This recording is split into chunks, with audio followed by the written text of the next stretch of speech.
Welcome to Fiction Audiobooks. If you enjoy the content, like and subscribing would be greatly appreciated.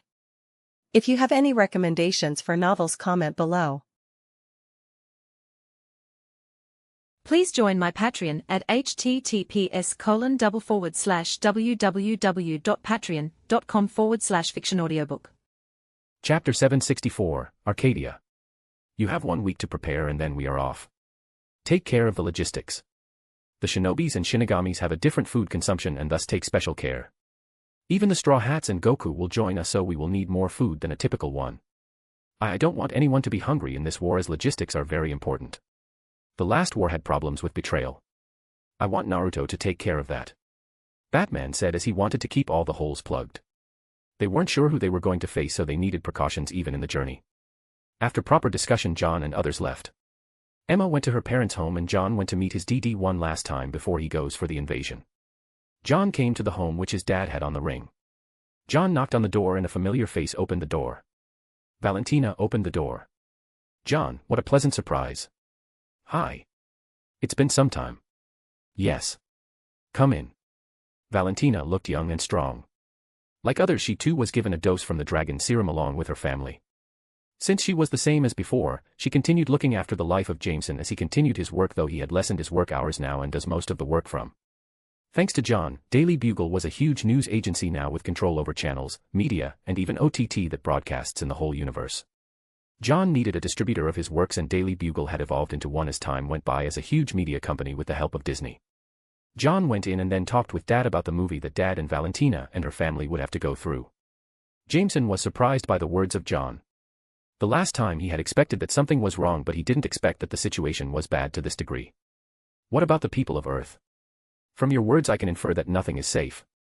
Your powers are almost godly, so whatever is threatening might be able to kill a whole galaxy.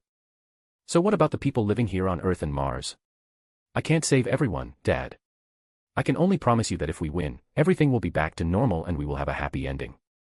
I can only say that and promise that. Jameson was stupefied by the words of John, as he didn't know what exactly John meant by that, but he knew that he shouldn't ask more here as John wouldn't speak anymore. Over the years John had changed a lot, but there was something stubborn about him when it came to family.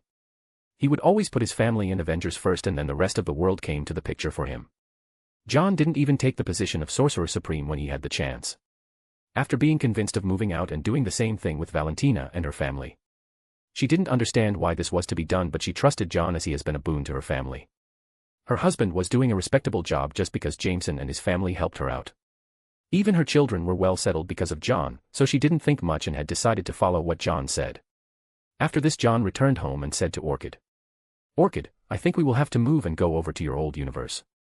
So the war is going to happen anyways." Orchid appeared out of thin air and said. She normally never showed her face, as Adino used to take care of everything. "Yes, it has started," John said. A week went by fast as Emma took care of things in her sector with Hell one last time before they travel. The central battery was moved to the harvester along with the blue battery. 2 batteries in 2 separate harvesters. The green and the blue lanterns would also join in this fight, and thus they needed their batteries. John and others arrived at the Hall of Justice and were now ready to leave. The 2 harvesters were already parked beside the ring and were now loading proper supplies for the expedition. Luffy and others had also arrived after roaming the universe with all their curiosity. Goku and Luffy instantly became friends when they met each other. Those two looked like they had come from the same mother. John looked at it and smiled. He was really hoping to keep that smile on the face of Luffy until the end. He then proceeded to spend some fan values to bring out the spaceship that he wanted to bring for a long time.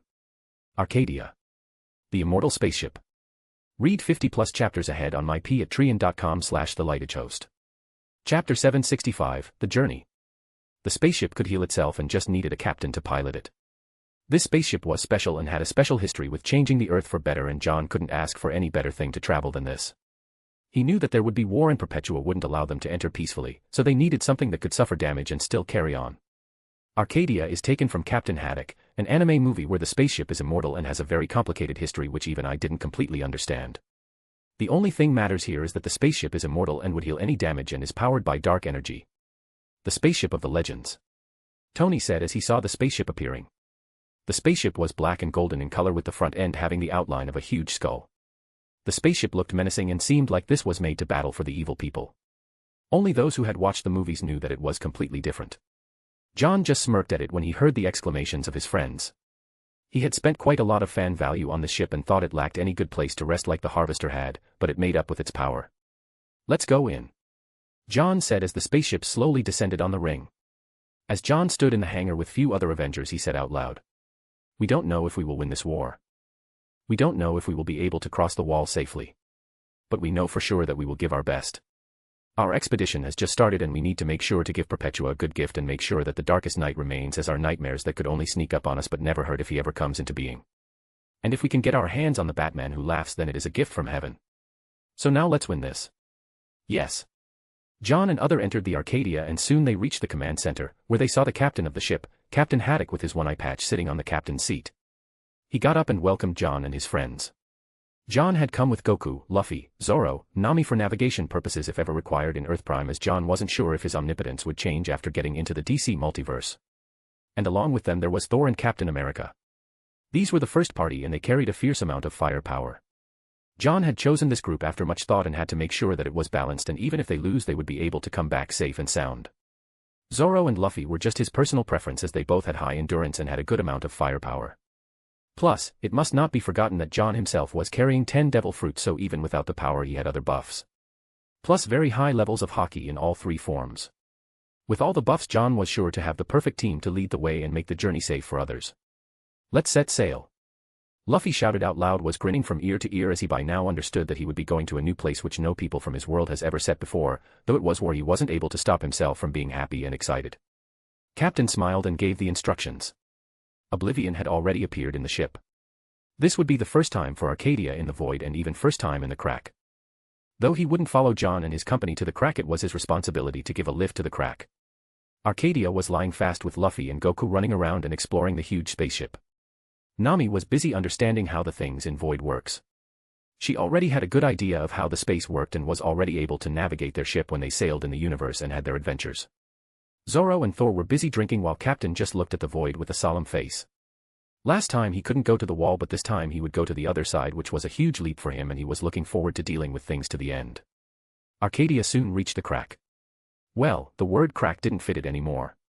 It was just a huge space that appeared on the body of the wall now, and any massive planet would be easily able to pass by. Some of the green and blue lanterns were still guarding the Crack like always. Read 50+ chapters ahead on myp@trian.com/theluftedghost. Chapter 766, The Journey, 2. After getting the green signal, Arcadia stepped its foot inside the legendary wall. And after half an hour of passing of Arcadia, the two harvesters followed. Both of the harvesters were huge, and each of them even contained a remodeled version of Celestial made by Tony Stark of 3 different universes working together, so it can be imagined how big the harvesters were. One harvester was led by Clark and 2 captains, while the other was led by Bruce Wayne and also 2 captains. Of course, there was almost an equal distribution of power on both the harvesters with their own squad led by the 4 captains. And on top of it, the 2 secretive squads were also on the harvesters. Only a single captain and his squad was left behind on Earth in order to save their rear. John and others had always a fear that this might be a trap, so the Shield and a single captain was left behind along with Arceus. It was done so that there was a defense mechanism of Earth. The Noah project was also in full swing, led by Guilty Spark, as this AI was a pioneer of escaping from any attack as it was designed for by the Forerunners. GAIA was taken by Tony Stark as an advanced AI would always be helpful in such a war, and GAIA 2 wanted to travel with them and take inspiration from multiverse travel and gather huge amounts of information. Arcadia passed through the huge frozen giants first, and from the looks of it they were still in cryostasis, which was good news for Arcadia and the 2 harvesters. Luffy had shining eyes the moment he saw the giants. He had seen giants in his own world, but this was different. This was a whole new level.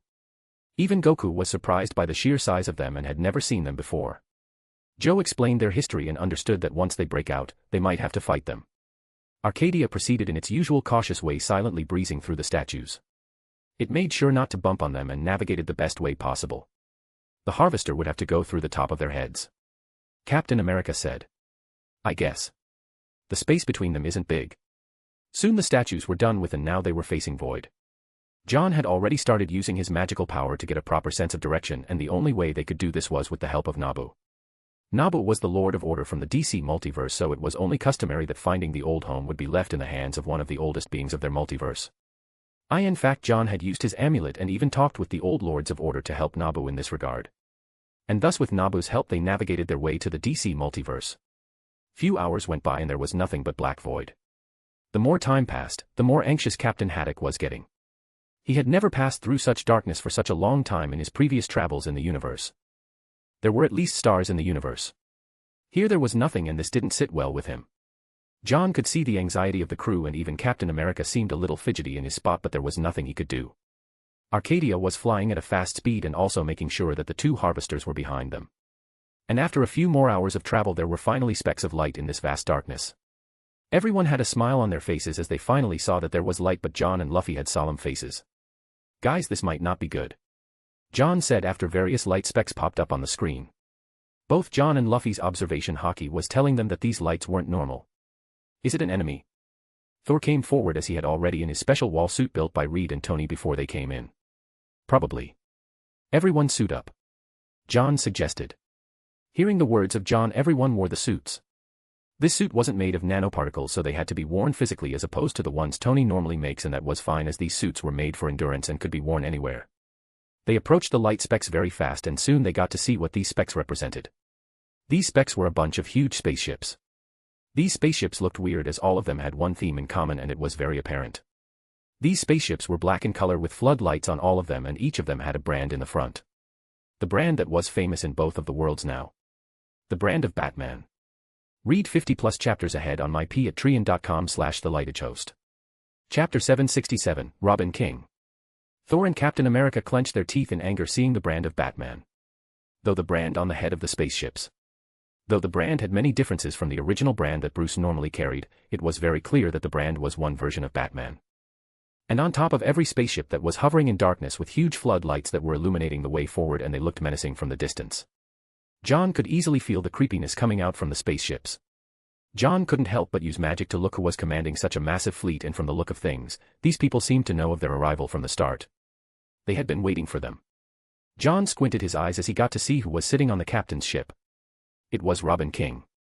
Among all the versions of Batman that John had known in his life, Robin King was probably the most hated Batman he had ever known. This person killed his own parents and even killed Alfred and hunted each and every member of the Justice League. Many of the Batmans from the dark multiverse changed due to circumstances. Most of them were accidents, or in order to do good they were led astray. But Robin King was rotten from the beginning itself, and now, just like from the comics, he was controlling an army of Robins under him. These Robins were actually normal human beings, but during the process of making Batman Who Laughs, there was an explosion in the city. An explosion that didn't kill people but turned innocent civilians into Robins. Dark Robin. And now these people were under Robin King, managing the ships. This wasn't good from any front, and they needed to take care of him before Perpetua comes to cause trouble. "Everyone, we will have to fight," John said as he spent no time turning himself into Alien X and flew away. John didn't speak nonsense to anyone and just phased away from inside the ship. Captain America and others were surprised that John had such a reaction. Normally he would rally with others and then take action, but this time it was different. He didn't even spend a single second and was already in war mode. He must have seen something with his magic. The opposite must be really hateful to trigger such a reaction from John. Thor commented as his iconic red cape conjured behind him like magic. He had also worn the suit, and the cape was just a decoration now. Seeing him, Captain America's eyes too shined like stars. Before arriving at the wall, Steve was visited by Infinity. Infinity of the Multiverse, and made him Captain Multiverse, a new name that I just coined. There has never been such a person, not that I know of. A being which was powered from the Enigma force of the multiverse itself. So now even outside the multiverse he was powered by the Enigma force. After the death of darkness there was an imbalance, and eternity needed to do something with it, so he let light, i.e., Enigma force, to be used by Steve. He has proved himself worthy over all these years, saving any species that he could save in his universe and helping people along with Diana. This was why eternity allowed Steve to have a power boost. The hangar opened from the underbelly of the spaceship as everyone just floated away. Some could fly while Luffy and Zoro couldn't, so they had to take the help of a suit. Zoro's mask was special as he normally used a sword from his mouth. This was the specialty unique to him. John was already gone to the main spaceship to fight. There was no announcement nor even a try to negotiate with the other team. This was just war in pure and raw form in space. Only difference was that the fighters weren't spaceships in this vacuum of space. Goku didn't waste a second and just activated his Super Saiyan mode and flew to the other spaceships to wreak havoc. He still hasn't forgotten about the death of his aunt, and he wanted revenge. In fact, Shang-Chi has also joined him in this crusade on the first harvester. Luffy went to Gear 3 mode and coated his arms and legs with hockey. Zoro was already flying to the remaining spaceships. The Batman-branded spaceships weren't just for show. Except for John, each of the members were bombarded with missiles, lasers, and all kinds of deep space weapons that these spaceships were equipped with. And the firepower was really heavy. They even had plasma lasers that could auto-track enemies, like Darkseid's Omega Beam. This was a new thing for all. Goku, Thor, and Captain America were easily able to stop the lasers. It was Zoro and Luffy who found it little trouble while stopping them. Read 50+ chapters on mypatreon.com/thelightagehost. Chapter 768, Robin King, 2. John was dodging the constant barrage of bullets as he speedily flew over to the huge spaceship that was pointing its guns and lasers on him. He was happy that Phoenix was still working, though after entering the wall and reaching almost at the edge of the other side the power of Phoenix had gone down by quite a lot, but it didn't matter to John. He had the power of several devil fruits, Nabu with Helmet of Fate, the Treasure House of Babylon, and even the Omnitrix. He was a force to be reckoned with, and this was a fact even if John was thrown into the world of Dragon Ball Z, let alone other worlds which had lesser powers. And this small and tiny spaceship was nothing to him. Until and unless Perpetua or the Darkest Night showed up, it was useless as they would never be able to stop John. And in this case too the same was happening. In a minute John had already the spacecraft and he had gone through the invisible barrier of the spaceship like it was made of butter and someone just cut it with a hot knife. The guns had stopped blasting after John went through the barrier, and then he soon phased through the hull of the spaceship. John needed to ask the Robin King before he kills him. Killing him was definitely high up on the list, and if possible some intelligence of the enemy. As John reached the command center, he saw many demented Robins with their wide grin and sharp teeth. Their faces were a mixture of Joker and Robin with white makeup and black mascara on their eyes. It looked horrible in their small body structure, and everyone had a small stature like the actual Robin in comics and series. John had disgust and sadness in his faces as he saw them pointing guns at John. He was sad because these people once upon a time were just innocent. Innocent people born in a world which was doomed to fail. There was almost nothing more sad to know that no matter what the future was doomed and everything would just end in disaster even if you try your best. It was only because of Batman who laughs and his machinations that they were able to escape. After they left, their world collapsed on itself. The Forger really fucked lives of many people in the multiverse just because he couldn't make worlds perfectly. A god who didn't have control in himself. John didn't kill them as it wouldn't matter on the grand scale. This spaceship would either be taken away by Tony and Reed for information retrieval as they were just behind Arcadia, or it would be destroyed by Goku and others. John reached the place where Robin King was sitting. He was sitting on a throne which looked like it had come right from the world of Game of Thrones. A throne made of guns, swords, and other weapons. John didn't even hesitate one moment coming across Robin and had opened the gate of Babylon. The spears and sword were already sticking out from the gate and was ready to kill Robin King. But instead of all this, Robin was still smiling at John like a maniac and demented person. His makeup gave even John the creeps, though he himself had made a series out of him in his world. This was enough to show how bad the situation was with Robin King. "Oh, my famous and powerful king of the multiverse, welcome to the world made by our favorite Batman. The humble servant is yours to command." Those words were sarcastic to say the least, and just the voice alone, which seemed like wheezing, sounded grueling to John. "Where is he?" John opened his mouth to say. "Serving the Queen." Robin King replied with no hesitation and seemed like he was eager to pass information to John. As if he wanted John and find Batman who laughs. "Who sent you?" John asked again. "Oh great king, why ask when you already know the answer?" John clenched his fist in anger hearing the reply of Robin. John didn't speak for a moment before he said. "The world where I come from, there is a school called the Witcher School where the children were made to go through rigorous training in life. And then after proper training they are made to go through trial of grass. Out of 20 or 30 kids, only 2 or 3 pass the trial. And even when they pass they suffer very horribly. Their life changes at that point. Their bodies mutate and people hate them for their mutation. I wonder what will happen if I give you to those people from that school." John, without saying more, used the chains of heaven to capture this evil creature. Robin King, who was still smiling, was trying to defend. But it was impossible. Read 50+ chapters on mypatreon.com/thelightagehost. Chapter 769, The Last Stretch. Before coming to the DC multiverse, John had made it a point that he would bring out his own ugly side to show to these demented people. Every enemy here was twisted in their own way.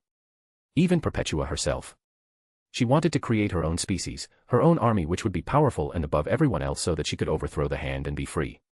She even tried once, and after living in the wall for eternity she was still trying to do the same thing. Didn't the eternity in prison teach her anything about the power of hands? She was a nigh omnipotent god and she still was helpless. And now she has made a twisted army. Things like these always tends to come back and bite in the ass.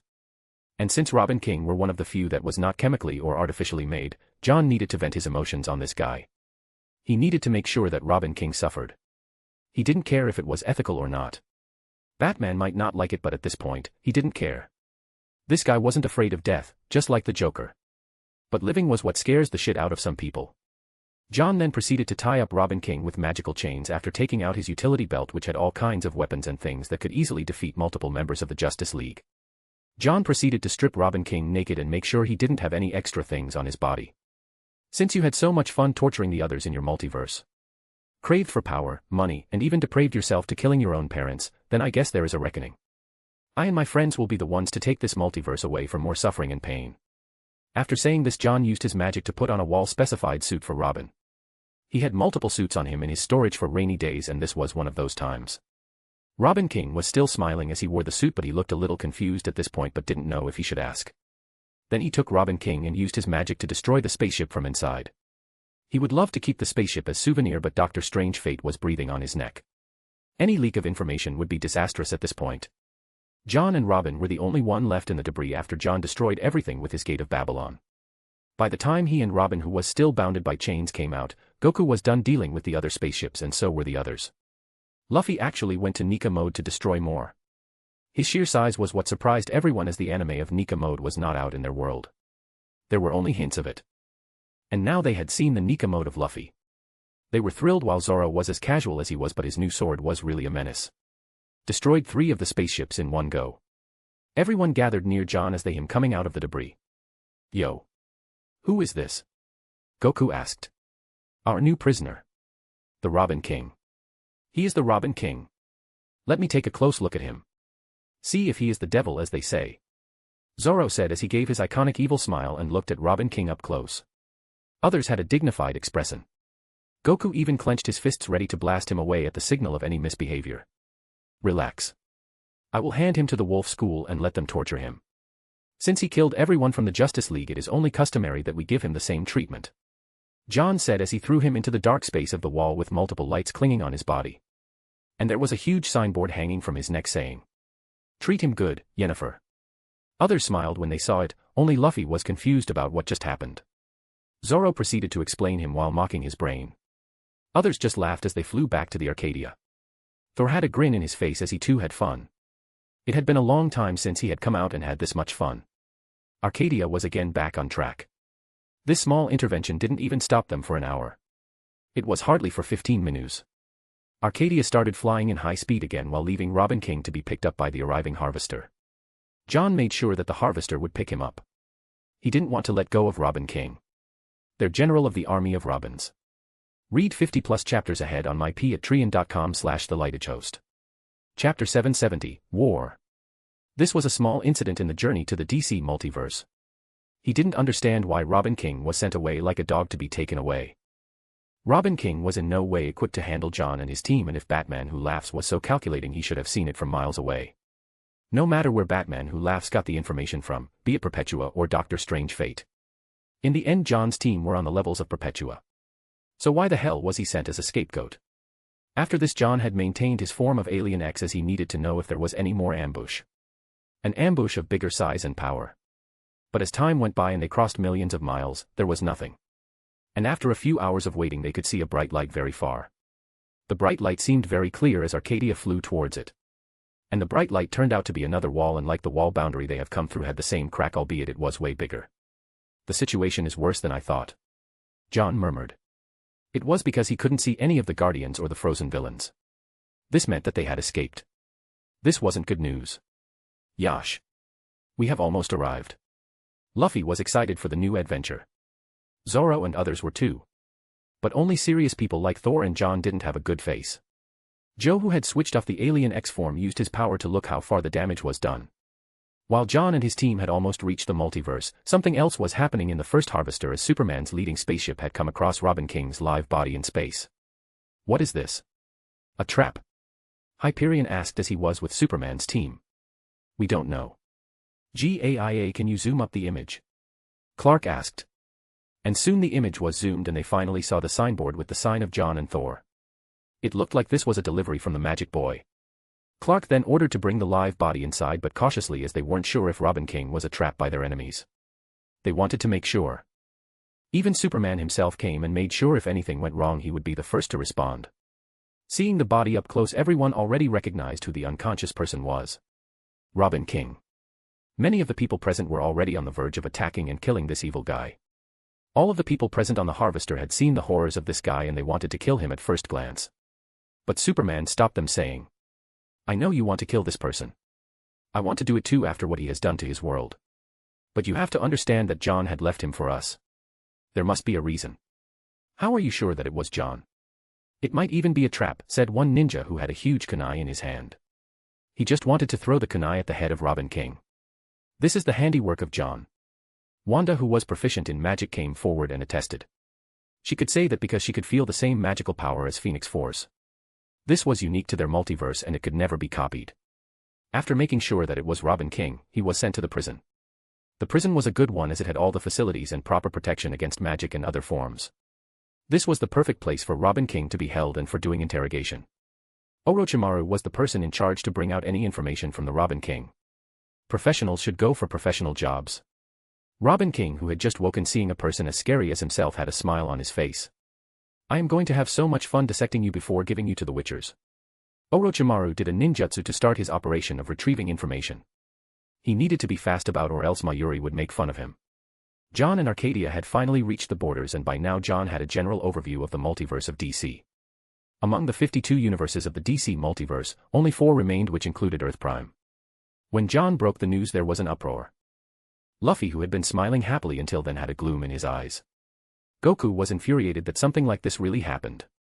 This had happened in John's stories but now it was real. This was a real war and this has just started. Read 50+ chapters on mypatreon.com/thelightagehost. Chapter 771, War, 2. These people need to be wiped away forever. Thor said as his eyes blazed with lightning. Though he wasn't from his universe, the blatant use of a powered being to wipe away everything wasn't acceptable. Reminded him of the Black Winter and the Ragnarok's prophecy. It was all over again. And this time he needed to make sure he wasn't as helpless as last time. John didn't say more and asked the captain to go through a portal that he had just opened. He was in the multiverse of DC, the place where the Lord of Order was, so opening portals was still on his powers in the multiverse. And the place he was going was Prime Earth. The place where the Batman who laughs ruled over their own continents. Their own Earth, and John needed to go there to give all of the enemies a piece of his mind. The others would probably destroy after seeing everything in reality. He needed to bring down Batman who laughs before he could do more damage. He needed to make sure that this guy doesn't get the hand of Dr. Manhattan. Then it would become a race against time, if it hasn't happened yet, that is. If it has, then it would be a huge fight and the multiverse might break in their terms. John wanted the multiverse to break on his own terms. The Hand wasn't a cookie-cutter organization and it would be very tough to convince them after what the multiverse had done to itself. Arcadia went through the portal and soon they reached the universe where the Prime Earth was located. John proceeded to keep the portal open and make it bigger so that the Harvester could enter through it. The portal was placed near the wall so he was sure other magicians would be able to understand that it was the handiwork of John. For caution, John even put a special magic on it which was recognizable only to Doctor Strange and Wanda, and also made sure that only magicians from his Earth would be able to identify this. After making all the arrangements of the portal, Arcadia left for Prime Earth. It would take some time to reach the Earth from the edge of the universe. Thor was looking around the universe. Though he lost his omniscience like he had in his universe, he could feel how foul this universe was. This universe was looking dead and seemed like it had fallen into depravity. Spirit Bomb would be very hard to gather in this universe. Goku commented as he tried to feel the good things that were left in this universe. And after a few hours of travel they had finally reached the solar system and soon the picture of the Earth was visible. And whatever the series John had said came out to be true. GAIA had already mentioned that the Earth wasn't their old Earth anymore and there was a huge difference in the distribution of continents. John used his powers to find Diana and it seemed she was in Themyscira inside her own castle. Arcadia, hide behind Jupiter and I will take these people away. John ordered. Okay. Captain Haddock didn't raise a question because the things here were out of his own control, and though like others he too wanted to help as he himself had lived a life where he lost his world, he knew better that the forces here weren't normal, so it was better to do their part and help instead of giving away their life and the crew meaninglessly. John opened a portal to Themyscira and everyone walked inside. When they reached the other side, they saw that there were stairs going down towards an underground cave. The cave looked old but it seemed strong. Thor, Goku, Luffy, Zoro, and John went downstairs slowly. Luffy's head turned and looked at the cave walls as he could feel someone just peeped onto him. Who is it? Come out. Luffy roared. He never liked people who sneaked. John also felt it. In fact, he already knew who had peeped just now. It was the Swamp Thing. Well, the partial Swamp Thing or whatever was left of him. The change of the world has already put him almost to the death door. The world was filled with radioactivity and thus killing off the natural plants and trees, making him useless day by day. He was dying, and only in Themyscira did he feel little good. He had been in the castle since the world was formed and guarded along with Diana. "It's all right, Luffy, he is a friend." "The Swamp Thing," John said. "Who?" Luffy asked, as he had already forgotten most of the characters that he had seen before. Zoro was ashamed seeing their captain don't even know who the members were. It would be a miracle if this guy didn't hurt their own teammates. Read 50 chapters ahead on myp@trian.com/thelightagehost. Chapter 772, War, 3. Swamp Thing that was peeping on them was stunned hearing these words. He had peeped because he heard and felt some people approaching the castle, and they had appeared out of nowhere. He didn't even know how these people had just sneaked in the country without his knowledge, and he had never seen them before. They didn't belong to the deranged company of evil Batman, and that's for sure. This Straw Hat guy definitely had some screw loose, but he could feel that these people who had just shown his face were actually good. He went to Diana, who had just arrived from a general meeting with Batman, who laughs to inform her. "Diana, there will be guests soon." "Guests? Who?" "I don't know, but it seemed like they seemed to know me. They could feel me from the walls of the castle." "Really? Another one of Batman's tricks," Diana thought as she waited for her new guests. After a minute or two there was a knock at the door. Diana moved her hands and the door opened slowly. From the other side a man who looked kind of handsome and had a normal outfit walked in. But she could feel the power just from the position she sat. She could feel the sleeping giant inside this person. Being a goddess herself, she could feel the power. The power which could rival ancient beings of their own world. This terrified her. And behind them were other monsters. A guy who had blonde hair, and he too seemed like he belonged to her lineage, but she could also feel that the power has dimmed quite a lot. But then again she could feel that this person could fight toe-to-toe with her. The other three were unique in their own ways. Especially the guy with spiky hair. This guy too had immense power. "Welcome to Themyscira. To what do I owe the pleasure?" Diana said cautiously. "Did you open a hotel service or something?" John asked as he smiled at her. Though it wasn't the same Diana of his world and his summon, it was still the same Diana to him. She looked like the one he had summoned, and in fact this version of her with the golden crown looked more beautiful. "No. Can you please tell me who you are and why are you here? I had a tough day, so I don't have much time to entertain anybody," Diana said with a stern expression. "Same old arrogance. Thor, why do your gods all have that attitude?" John said as he still was humorous. Thor just shrugged his shoulders. Diana couldn't understand what these unknown guys were getting into. If she could, she would have thrown these people out. "My name is Monkey D. Luffy. I'm the person who will be the Pirate King." The moment he finished those words he was hit by Zoro. "We are not in that world anymore, idiot." "Hello, I am Roronoa Zoro. I am striving to be the best swordsman in the multiverse." Later everyone introduced themselves in order to elevate the mood, but Diana didn't recognize anyone. She couldn't remember her past because Batman Who Laughs had already obliterated the past and the future, and thus her memory had been altered. She could only remember glimpses because of her lasso of truth. Only that thing made her feel that the world was wrong, but even then she could feel that these people were totally new. "We are from a different multiverse tasked with rescuing this one." John finally gave away his humorous mood and talked about where they came from. At first Diana didn't understand, but John was patient with her and explained where they came from and why they were here. "You want to save this universe. How?" "Of course, by purging the world from Batman and also making sure Perpetua gets sent away forever," John said. "Who is Perpetua?" "Oh, you sweet summer child, you have no idea what forces you are dealing with." Sigh. "Let me search for Batman. He will make it clear," John said as he put on the helmet. The world here was really wrong. He could already feel that some forces were trying to make him forget the past. But being a god himself, he could protect himself and his friends too. He needed to find the dead Batman. And he did. John opened a portal and saw Batman standing on his own grave with his name written on it. "Brooding about your own death, Bruce." "Who?" Bruce turned around and threw a batarang at John, only to be stopped by John with his hands. "Calm down, dead guy. I am not your enemy," John said as he needed to take special care for this guy. He was a person who never trusted anyone and was skeptical about everything. He needed this guy on his team. Chapter 773, War, 4. Batman, who was already dead, was having none of it and directly flew out to punch John, who had just appeared. "Beat first, talk later." But Batman was going to be disappointed and he was stopped by an invisible wall in front of John. The wall was so strong that even 2 consecutive punches couldn't do anything to the wall. Batman was surprised more by this. He knew that he had already died and death gave him perfect control over his muscles and bones, and the human body tended to have more strength when one has perfect control over their bodies. He at that point was pretty sure that this was magic and the person who had appeared was a magician or at least someone with powers. "Who are you?" Batman asked. "I am John Jameson.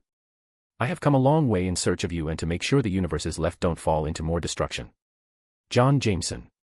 John Jameson. I know no other magician or any kind of mutant of that name from here. Fuck. Why can't I remember what happened? Batman who laughs has wiped away all the things of the past and your memories haven't returned yet. But even if you do, you won't be able to remember me. John said. You know what is wrong with this world? Batman asked. Oh yes. It's a long story. John said as he sat beside Batman. He could see that Batman was confused. He could tell that he was the owner of the Black Lantern and he was sure that he died before. The fact that he was using a dark thing to be alive was disgusting to himself, but he had no other choice. He could feel that the world was wrong and he was going to find out what was wrong, but he could tell that the problem arose from the Bat Castle from the nearby continent. John meanwhile was a little confused about it too. After the mess with the multiverse, only Batman and Superman remembered the past, mainly because the death of a person goes beyond past, present and future, while Superman was caught instead of being killed in order to be used as a battery for the sun of the planet Earth. This too had changed. It seemed like Dr. Strange fate really did something and had his hands here. Tell me, why are you here? Batman asked. He could tell that even bringing the dead zombies won't be of help, and this person named John didn't retaliate even after he tried to punch. Though Batman didn't trust this new guy that popped out of nowhere. He at least didn't have any malice for now. To help us overthrow the evil regime that is ruling the universe and bring back everything that you have lost. Us. We have an army arriving in the next few hours. Your zombies would be of great help. John said. What do you want? Batman wanted to know what this new magician really wants. To bring back the old multiverse and make sure it survives and not under the rule of a demented version of you. Want to go and see Diana? John asked. Diana. All right. Batman said, and before he could say any other word, John just teleported him to the underground castle of Themyscira where others were located. Diana had a rare smile on her face seeing the stupidity of Luffy, who was clamoring about meat, and even the guy named Goku joined their shenanigans. But what gave her true happiness was when Batman arrived.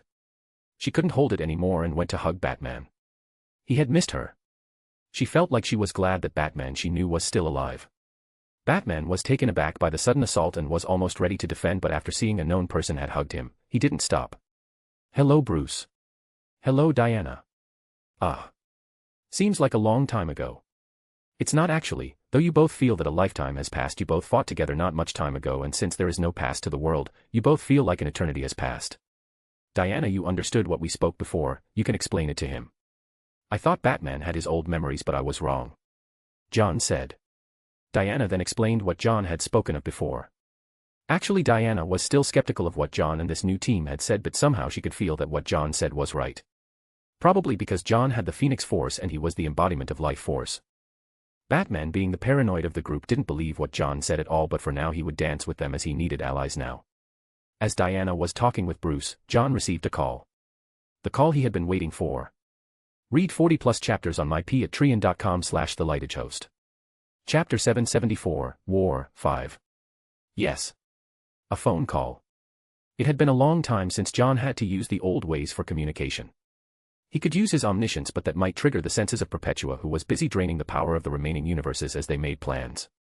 This call was from the Harvester as they were finally in the signal range. John opened Fixit, which has been in half-slumber mode for such a long time. John had almost forgotten about the little transformer. Strange, where are you? According to Hal, we are still 3 sectors away from the Milky Way galaxy. We'll need 2 more hours to reach. Strange gave John the good news. It meant that everything went fine and Perpetua didn't come after them. It was probably because she was busy with other universes or someone was playing a trick on them. John hadn't let go of the notion that the enemies were playing cat and mouse with them, otherwise in no circumstances they would have sent Robin King to his death, and that too in the wall. A neutral territory. There was definitely something fishy here, but it didn't matter. Only the bigger fists win at the end. John believed that and now was charging towards the enemy. He wasn't blind, but there was nothing that he could do here. Are those your friends? Bruce asked as he saw John taking a call. Yes. They are 2 hours out.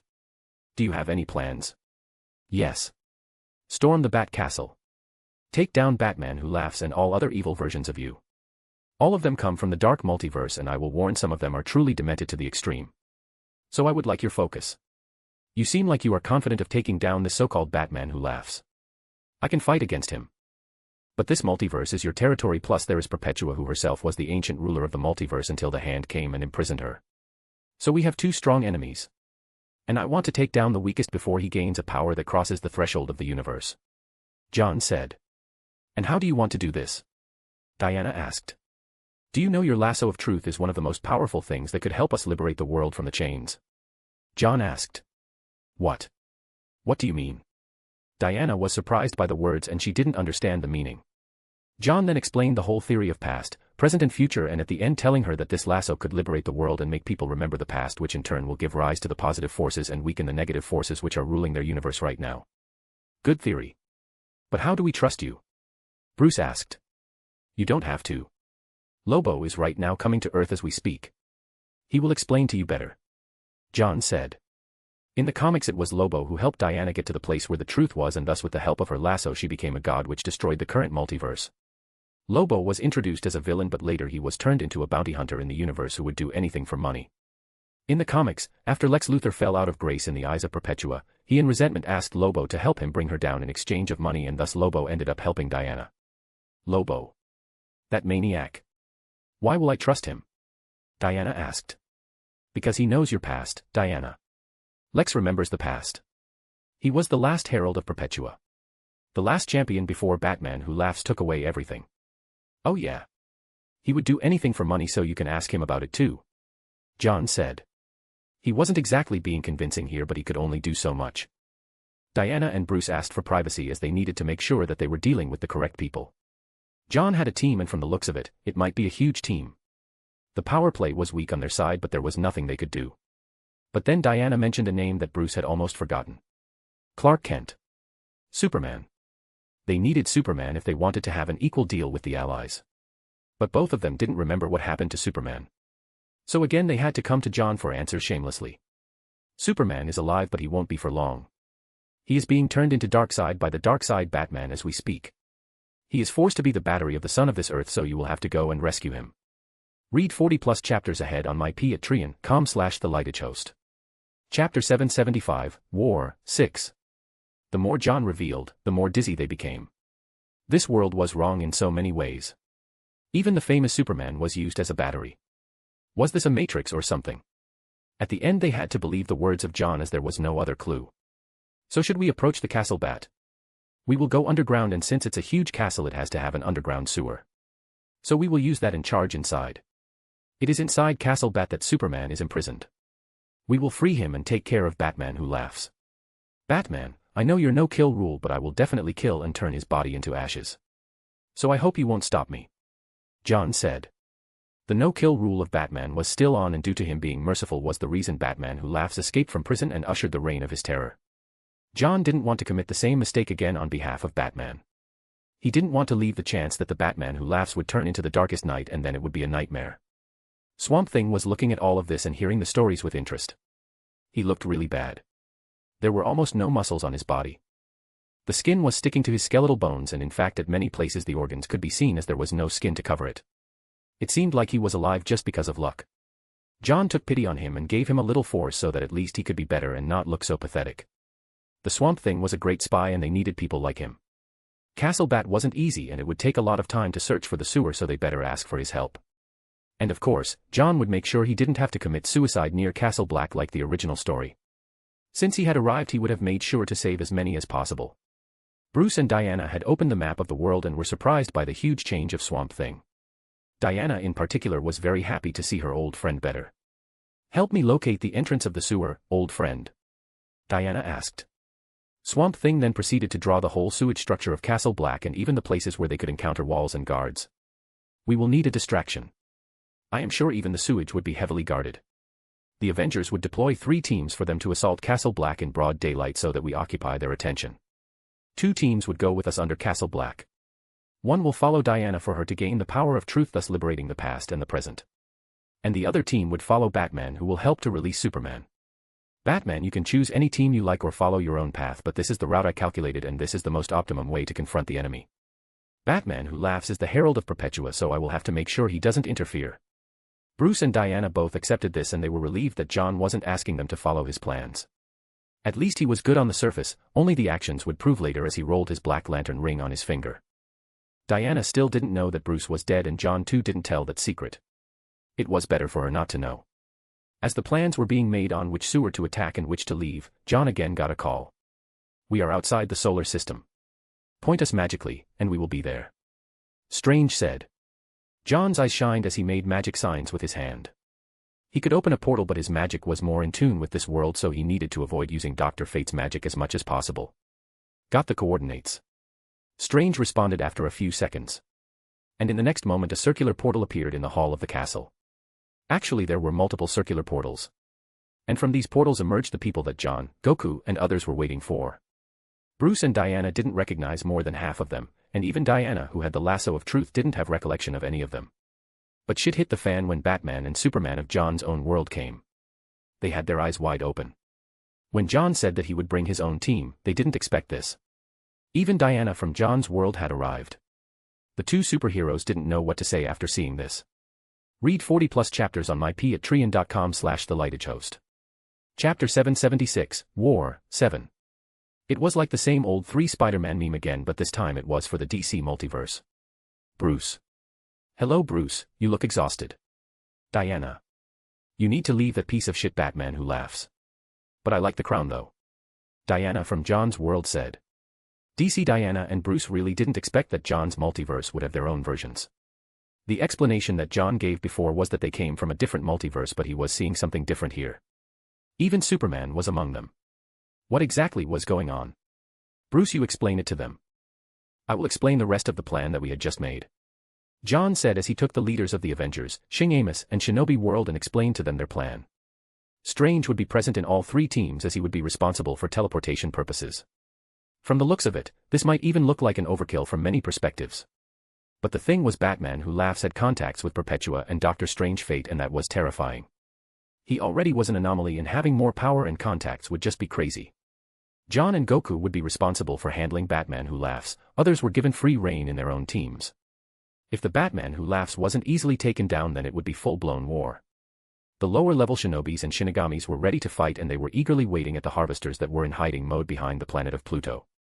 DC Bruce and Diana took a long time to understand why John's multiverse had their versions, and the more they heard the more surprised they were. They even had 2 different speedsters. As they were discussing, Swamp Thing, who was chatting with the new people, lifted his head for a second and had his eyebrows creased. What's up?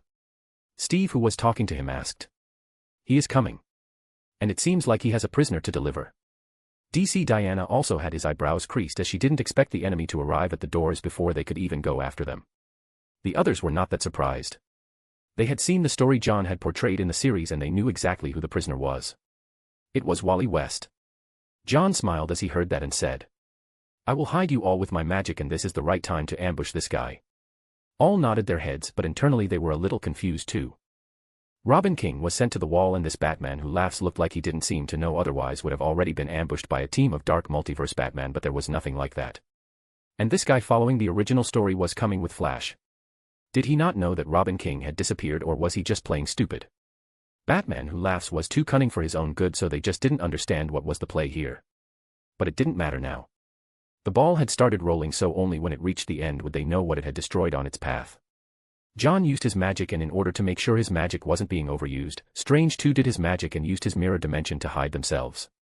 Batman who laughs came with Dinosaur Batman and the Penguin Batman to deliver the Flash. Flash too was caught in that fight against Perpetua, and since his power solely relied on positive forces, he too didn't forget. Though his power levels have gone down by quite a lot, he still had access to Speed Force. John and others didn't tell who the prisoner was, so Diana didn't know. And of course Strange made sure that DC Batman was taken into hiding along with the rest. Everyone here had seen the Batman who laughs on screen, but seeing him in reality was a different ball game altogether. He looked like a cannibal with red lipstick which looked like blood was on his lips and around it. He had a dark spike crown on his head while his eyes were closed. John, seeing this, actually felt the comics failed to depict him in a correct way. This guy looked way more crazy. Meanwhile, Wally West, whose whole body was covered in clothes and even his face wasn't visible. He was twitching as he was taken away, not because he wanted to escape, but he felt the presence of the Speed Force.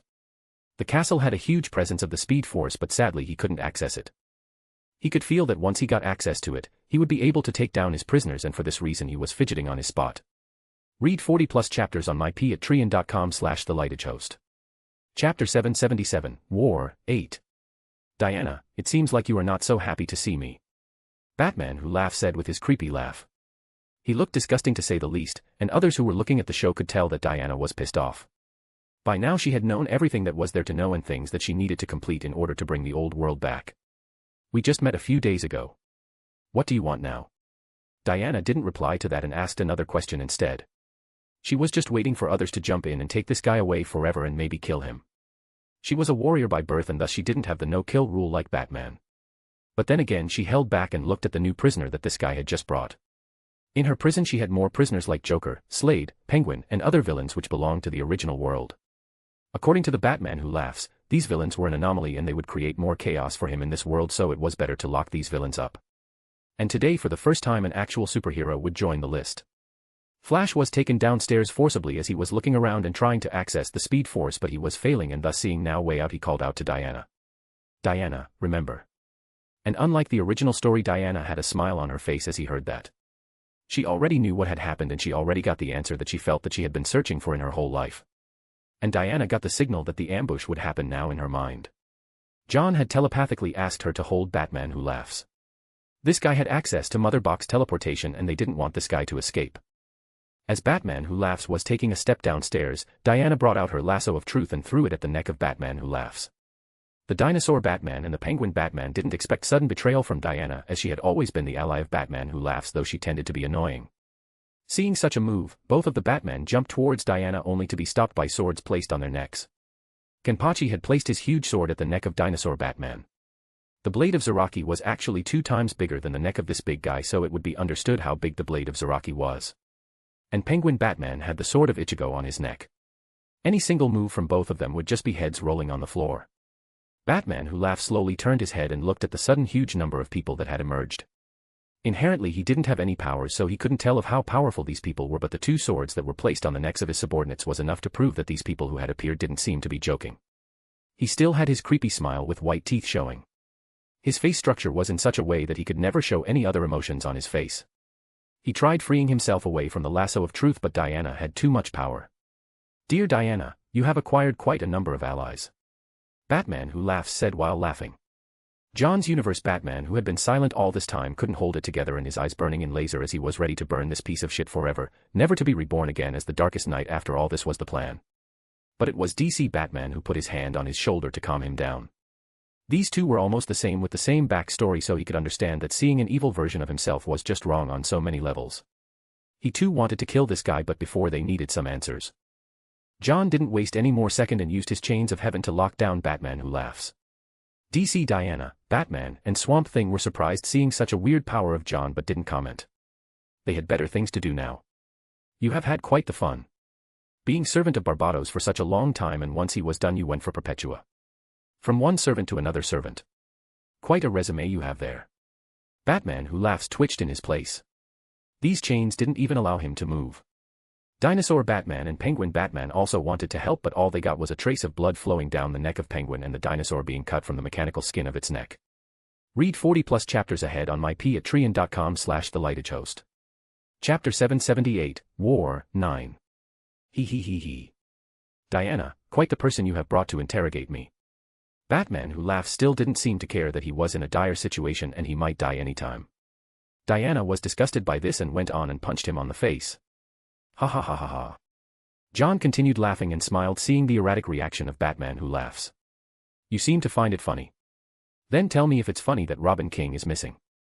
John said, and then for the first time there was a twitch in the face of Batman Who Laughs. He seemed to be surprised that this new person knew that Robin King was missing. Why would he know? Was he the person who kidnapped Robin King?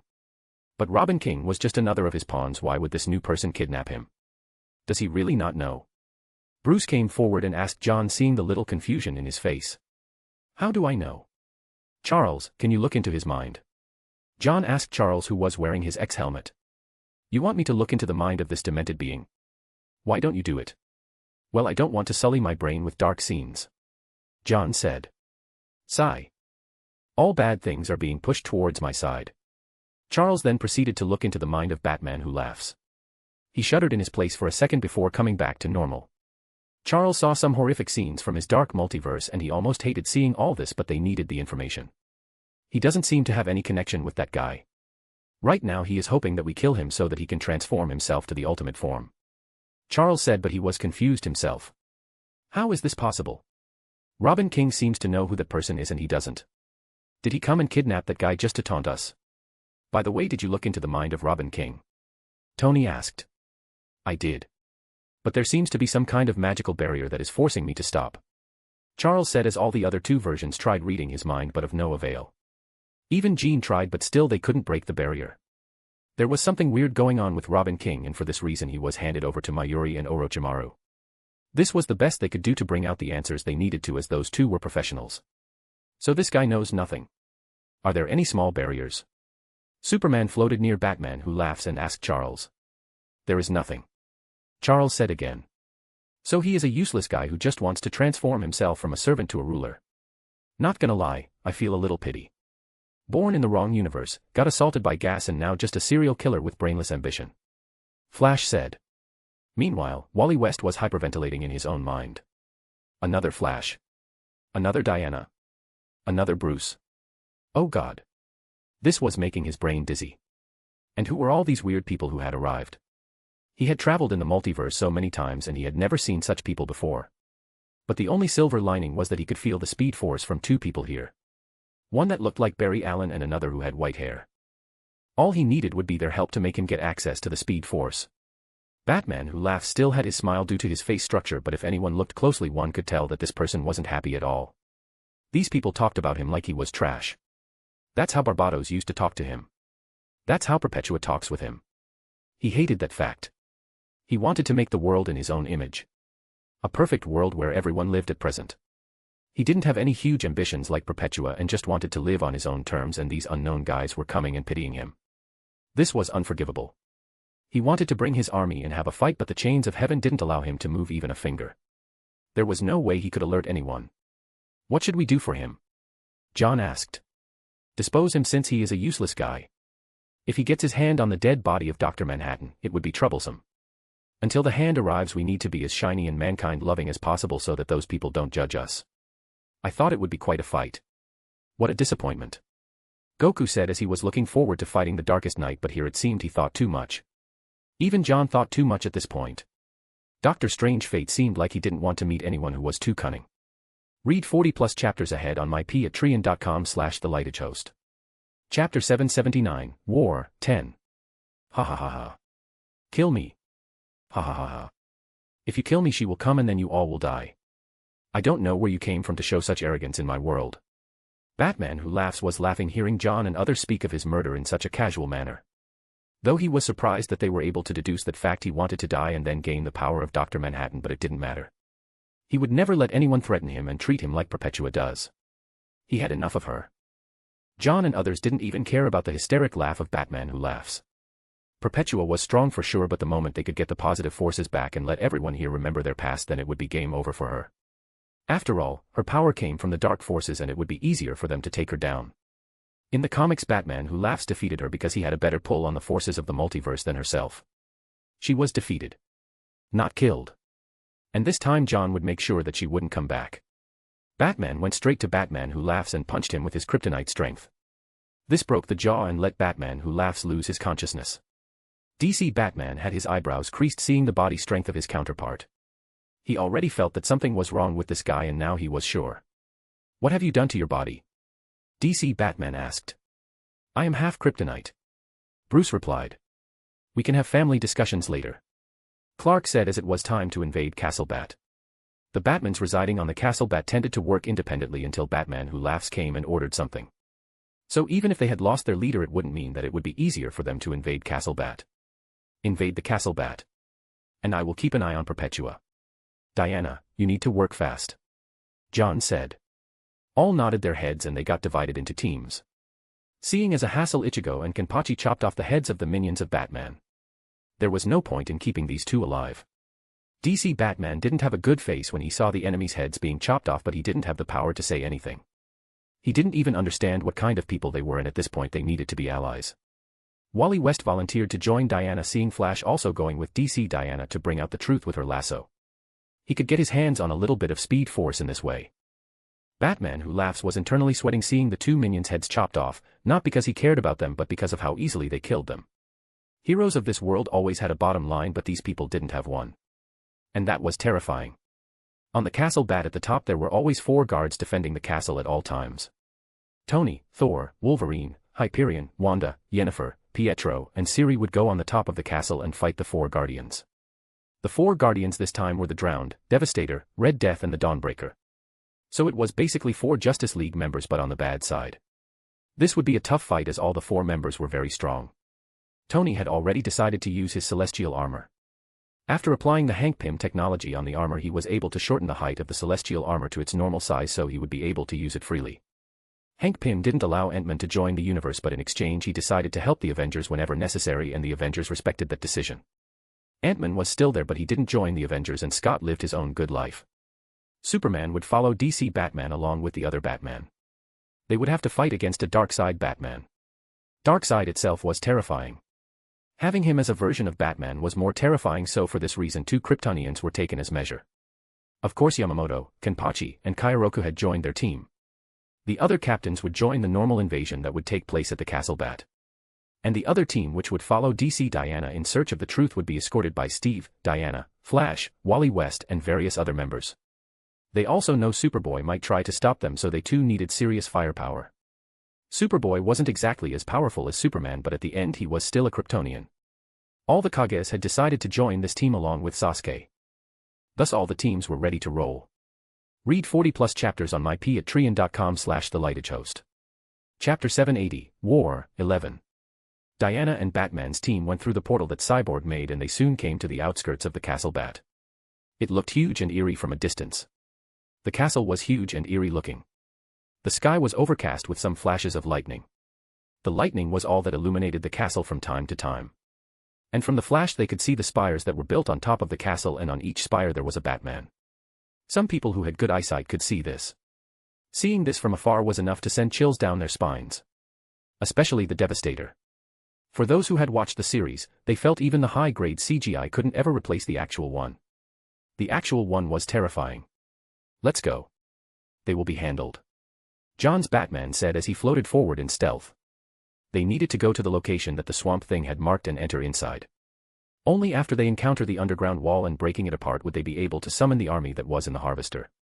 That was the plan. And thus following Batman, the others too started moving. While they moved, the Devastator, who had super hearing, had already turned his head to look at a distance. Dawnbreaker, who had been sitting on one of the spires, saw the movement and asked, "What's wrong?" Devastator, who was always in doomsday mode, breathed heavily as he pointed his finger bone in a certain direction. "Enemy." Devastator nodded at this. "Who will come for us?" "All have been taken care of. The rest are in another continent in that damned waste. We don't need to care." The Devastator shook his head as if saying that the enemy wasn't simple. "Let me make a run and see who has the guts to come to the castle." It was Red Death who was ready to make a run and see who was creating trouble. But the moment he started running he realized he was back at the position where he had started from. Thinking it was a mistake he made the run again, but after taking a few steps he realized he was back at the same position. It was like a loop for him. Twice. He didn't understand what just happened. And by this time it was understandable by the other 3 too. There was something wrong going on. Call the Batman Who Laughs. We have a problem. We can't let anything go wrong until Batman Who Laughs gets what he wants. The plan has already started. Drowned said. But the reply came from a different voice. Oh, you have a huge problem already. The Batman Who Laughs is under chains right now and on the execution order. I wonder how she will feel when she comes to know that her own herald has betrayed her. This was the sarcastic voice of Tony, who had just arrived near the spire to stop these 4, stopping Batman and others. They were here to take some of the most powerful villains of the multiverse. And as a safe measure Goku was there to back up. So it could be understood that this battle wouldn't be easy. Devastator was already a crazy person, so he jumped from the spire and tried punching at the face of this new, metal person, who had just appeared with his arrogance. Devastator's knuckles had bone outgrowth, and if any normal person got hit by it, the bones would kill him first before the knuckles could hit him. And Tony was going to be hit by one such punch. Tony wasted no time and used his leg to stop the punch of Devastator in order to stop it. Normally it shouldn't even be possible for Tony to stop the punch as Devastator was too powerful for him. But he had the celestial armor and he used that as a power to stop the attack. And if that stop wasn't enough, the next moment he was slashed at his hand by a very sharp blade. It was Siri who used Zero to chop off the hand of Devastator. And she was successful. Her power was aligned towards space and it had been a long time since the last time she fought seriously. All these years she had been training and finally this time Batman had allowed her to take a serious role. She would be responsible for Red Death and Devastator along with Hyperion. These two were the most annoying. Drowned could be handled by Thor and Yennefer. Wanda and Pietro would have to handle the rest and also make sure they don't escape. This was their main concern. It was fine if the enemy was not killable for some time, but in no circumstances they would be allowed to help others. That would be devastating. Especially for DC Diana. Read 40+ chapters on mypatreon.com/thelitagehost. Chapter 781, War, 12. And so the fight started, which honestly looked like a mess. It was good that these four had never fought against an enemy while cooperating, so there was huge imbalance and looked awkward. While they suffered, the heroes were having fun. These people had been drilled for such a long time that they didn't even remember when they had started having a great time.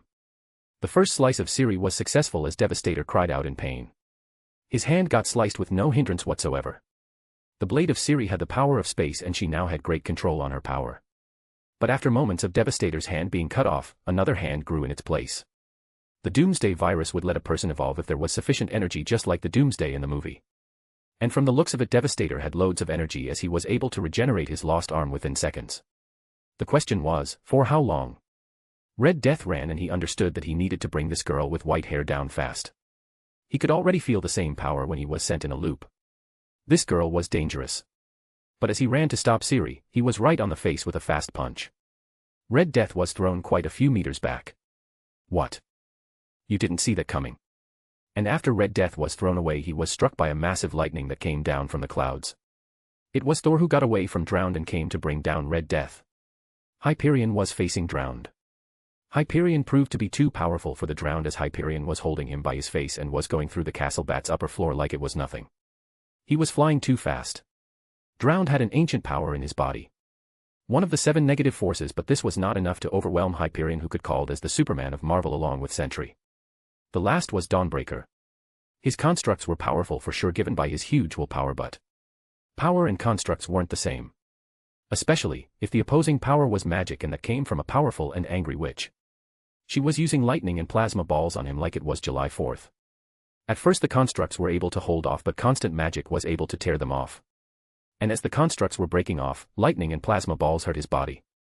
And from all the 4 points, this wasn't looking good for the 4 negative Justice League members. Siri and Tony were playing with Devastator. Siri was busy inflicting on his body while Tony was hurting him badly. And it wasn't just Tony who was using space power to destroy Devastator. The celestial armor was normally powered by wormholes with powers that come from different dimensions and the multiverse. And having the space power was one of the basics of the celestial armor. Tony could even make black holes if he had enough power and strength. This proved how powerful Tony had made this armor. Some of the brightest minds of the multiverse pulled their brains together to get him that armor. Even Hank Pym came and gave his inputs. After the series came out, Tony was really serious about saving his family and thus put away his arrogance and asked for help. Meanwhile, Red Death was on the verge of crying. He didn't expect someone could have access to Speed Force at these dark times. And from the looks of it, Pietro had great control over the Speed Force. How? How do you have access to Speed Force? How? We have purged it from the world. Perpetua made sure of it. He was confused as hell. Haven't heard of multiple Speed Force? You should check your knowledge instead of running after the feet of the laughing guy. You bring down the whole IQ of speedsters down. Petro said as he chased after Red Death. He had already run around the world 2 times, and Pietro, who was running after him like it was a walk in the park. It irritated Red Death. He failed to see that Hyperion was standing right in front of him as he waited for Red Death to meet his fists. Pietro was trying to distract Red Death all this time and he was successful. Hyperion, seeing the chances, took a swing and hit Red Death right on his chest, breaking multiple ribs. Red Death threw out blood as the hit was too powerful and he was too fast to notice the fist. Dawnbreaker was trying his best as he flew around and tried constructs to capture Yennefer. But she used portals to free herself and move away. Even ropes weren't enough to stop the crazy witch. Read 40 plus chapters on my Patreon.com/The Lightage Host. Chapter 782, War, 13, An Announcement. / I am finally back from the Marvel hiatus and will finish the book this month. The new chapters are already coming on my Patreon and you can subscribe there to read. What most of you are reading are chapters which are more than a year old, but now the chapters had finally started coming as I am determined to finish this novel. Thank you for the continuous support *. Who are you? Dawnbreaker had been desperately trying to contact the Batman Who Laughs, but there was no response. When Devastator first spoke about the intruders for the first time, they didn't pay attention. There had been multiple attempts before to breach the castle, and every time it ended with the death of their opponents. The weak bugs were never even able to come close to the castle. But here they were. A special team which seemed like to be made specifically to stop the four of them and counterattack them. And it was pretty apparent that they would go down soon. Devastator was being punched, mauled, and thrown down like a piece of stone. He didn't have unlimited energy source, and these heroes seemed to know his weakness too, not allowing access to any kind of energy. He was their trump card, but here it looked like no trump cards, nothing would stop this special team. I am Pietro, the Quicksilver. We are not here to introduce ourselves. Yennefer shouted at Pietro, who seemed like was having a great time. Quicksilver laughed in shame and made a run as he saw Red Death getting up slowly. The punch was not enough to kill him, but he healed slowly this time. Blood was stained in his costume and it seemed like a few more punches would do the job. Pietro, seeing Red Death setting up, punched him in super fast speed, and that made Red Death fly in the air backward and fall. Stay down, kid, Pietro said while being arrogant. Pietro was still not mature and was as goofy as Flash. Captain America would have smirked seeing Pietro like this. Dawnbreaker didn't understand what Pietro meant by Quicksilver. He had never heard of these superheroes before. Neither in his dark universe nor in this. As these thoughts made him more confused, the more distracted he became and more easily were his constructs broken. His Green Lantern suit was not able to hold him for very long, and with one fireball that went straight through his face burnt his skin with at least second-degree burns. He felt unconscious, and thus Dawnbreaker was the first to go down. Drowned was beaten very badly from the beginning itself, and it was just his strong body that was able to hold on. The castle was built like a moat with water surrounding all the sides, so Drowned was using the power to water to fight all this time, but the team of superheroes chosen to fight them proved too much for him and he was second. Though there were no visible fatal injuries in his body, the knock on his head with the Stormbreaker was enough to put full cracks on his skull. Drowned had been hiding from Thor for such a long time and only lightning was little effective on him, but it wasn't enough. But the water wasn't going to help him always, and was finally taken down by Thor and his buddies that was making sure that this Drowned guy didn't get more access to water. And with that, the second person was down. Red Death was already breathing heavily after being hit by Hyperion. He was like a false Superman, and the punch of one was still huge, and he could never hope to against his brutal strength. After being knocked out, it was Red Death. He was already bleeding profusely before, and Pietro made sure to knock him unconscious with a horse tranquilizer gun. A speedster who has any versions of Speed Force normally would never go down against a tranquilizer gun because the lightning in their body would just burn it. But it was different if the subject was too weak. And Pietro wanted to give a gift to the DC Flash. He had seen the series, and being a part of Speed Force himself, he had more hatred against Red Death. And the last was Devastator. He wasn't going to go down easily. He was fighting hard and fast. Hyperion, Thor, and Pietro had to tussle against him a lot. Pietro, use lightning on him, Thor shouted. Are you an idiot? Lightning will just give him energy. Even after all the knowledge from the World Tree, you forget the basic common sense. Yennefer complained while using vines that looked like they were made of surrounding bricks and entangled the hands and the feet of Devastator. Any elemental attack would be fatal to them. Only pure strength would work. Leave me alone, Devastator shouted as he jumped high and was trying to escape. Yes, he was escaping, in no way he could last long. Batman Who Laughs was out, and these guys seemed like they came with a mission. Being a previous Batman himself, he knew that something was fishy. He just needed time to find out and then save the other three. Read 40 plus chapters on my Patreon.com/The Lightage Host. Chapter 783, War, 14. Devastator could fly, and that too at high speed. Hyperion, seeing that it was flying away, also went after him, and Pietro went after him on land. They didn't want Devastator to go somewhere that could provide him energy. If that happened, the whole process would start all over again. And of course, make sure he didn't signal anyone. Hyperion, you better not let him run away, Pietro said over communication. I am trying my best. We should have called the sentry on this mission. He is unstable right now and is in the raft. He can't be trusted. Sentry was another very powerful being from 616. He was there to help during the fight against Null, but his dual personality disorder had always been a problem and they had to lock him up. Sentry himself came forward and allowed himself to get arrested. Yeah. We need to call in some backup, Pietro said as he could easily see that Devastator was flying away at a fast speed and he might reach the other continent if he continued at this pace. Call in the big gun. Hypershound spoke on his communication. Devastator, who was flying away, saw that both Hyperion and Flash had stopped following. He breathed a sigh of relief. Now he needed to go to the ruins of another continent and establish contact with the Darkseid Batman and try to get in touch with Batman Who Laughs. They needed him right now, especially when the other three Guardians had been taken down. But before he could cross the ocean and reach the other continent, he saw a person levitating on the same altitude as him.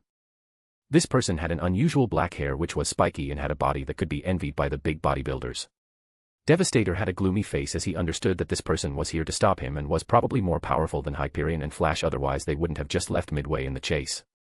Finally the dots joined. Seeing no other option, he flew at faster speed to land a punch at this new guy.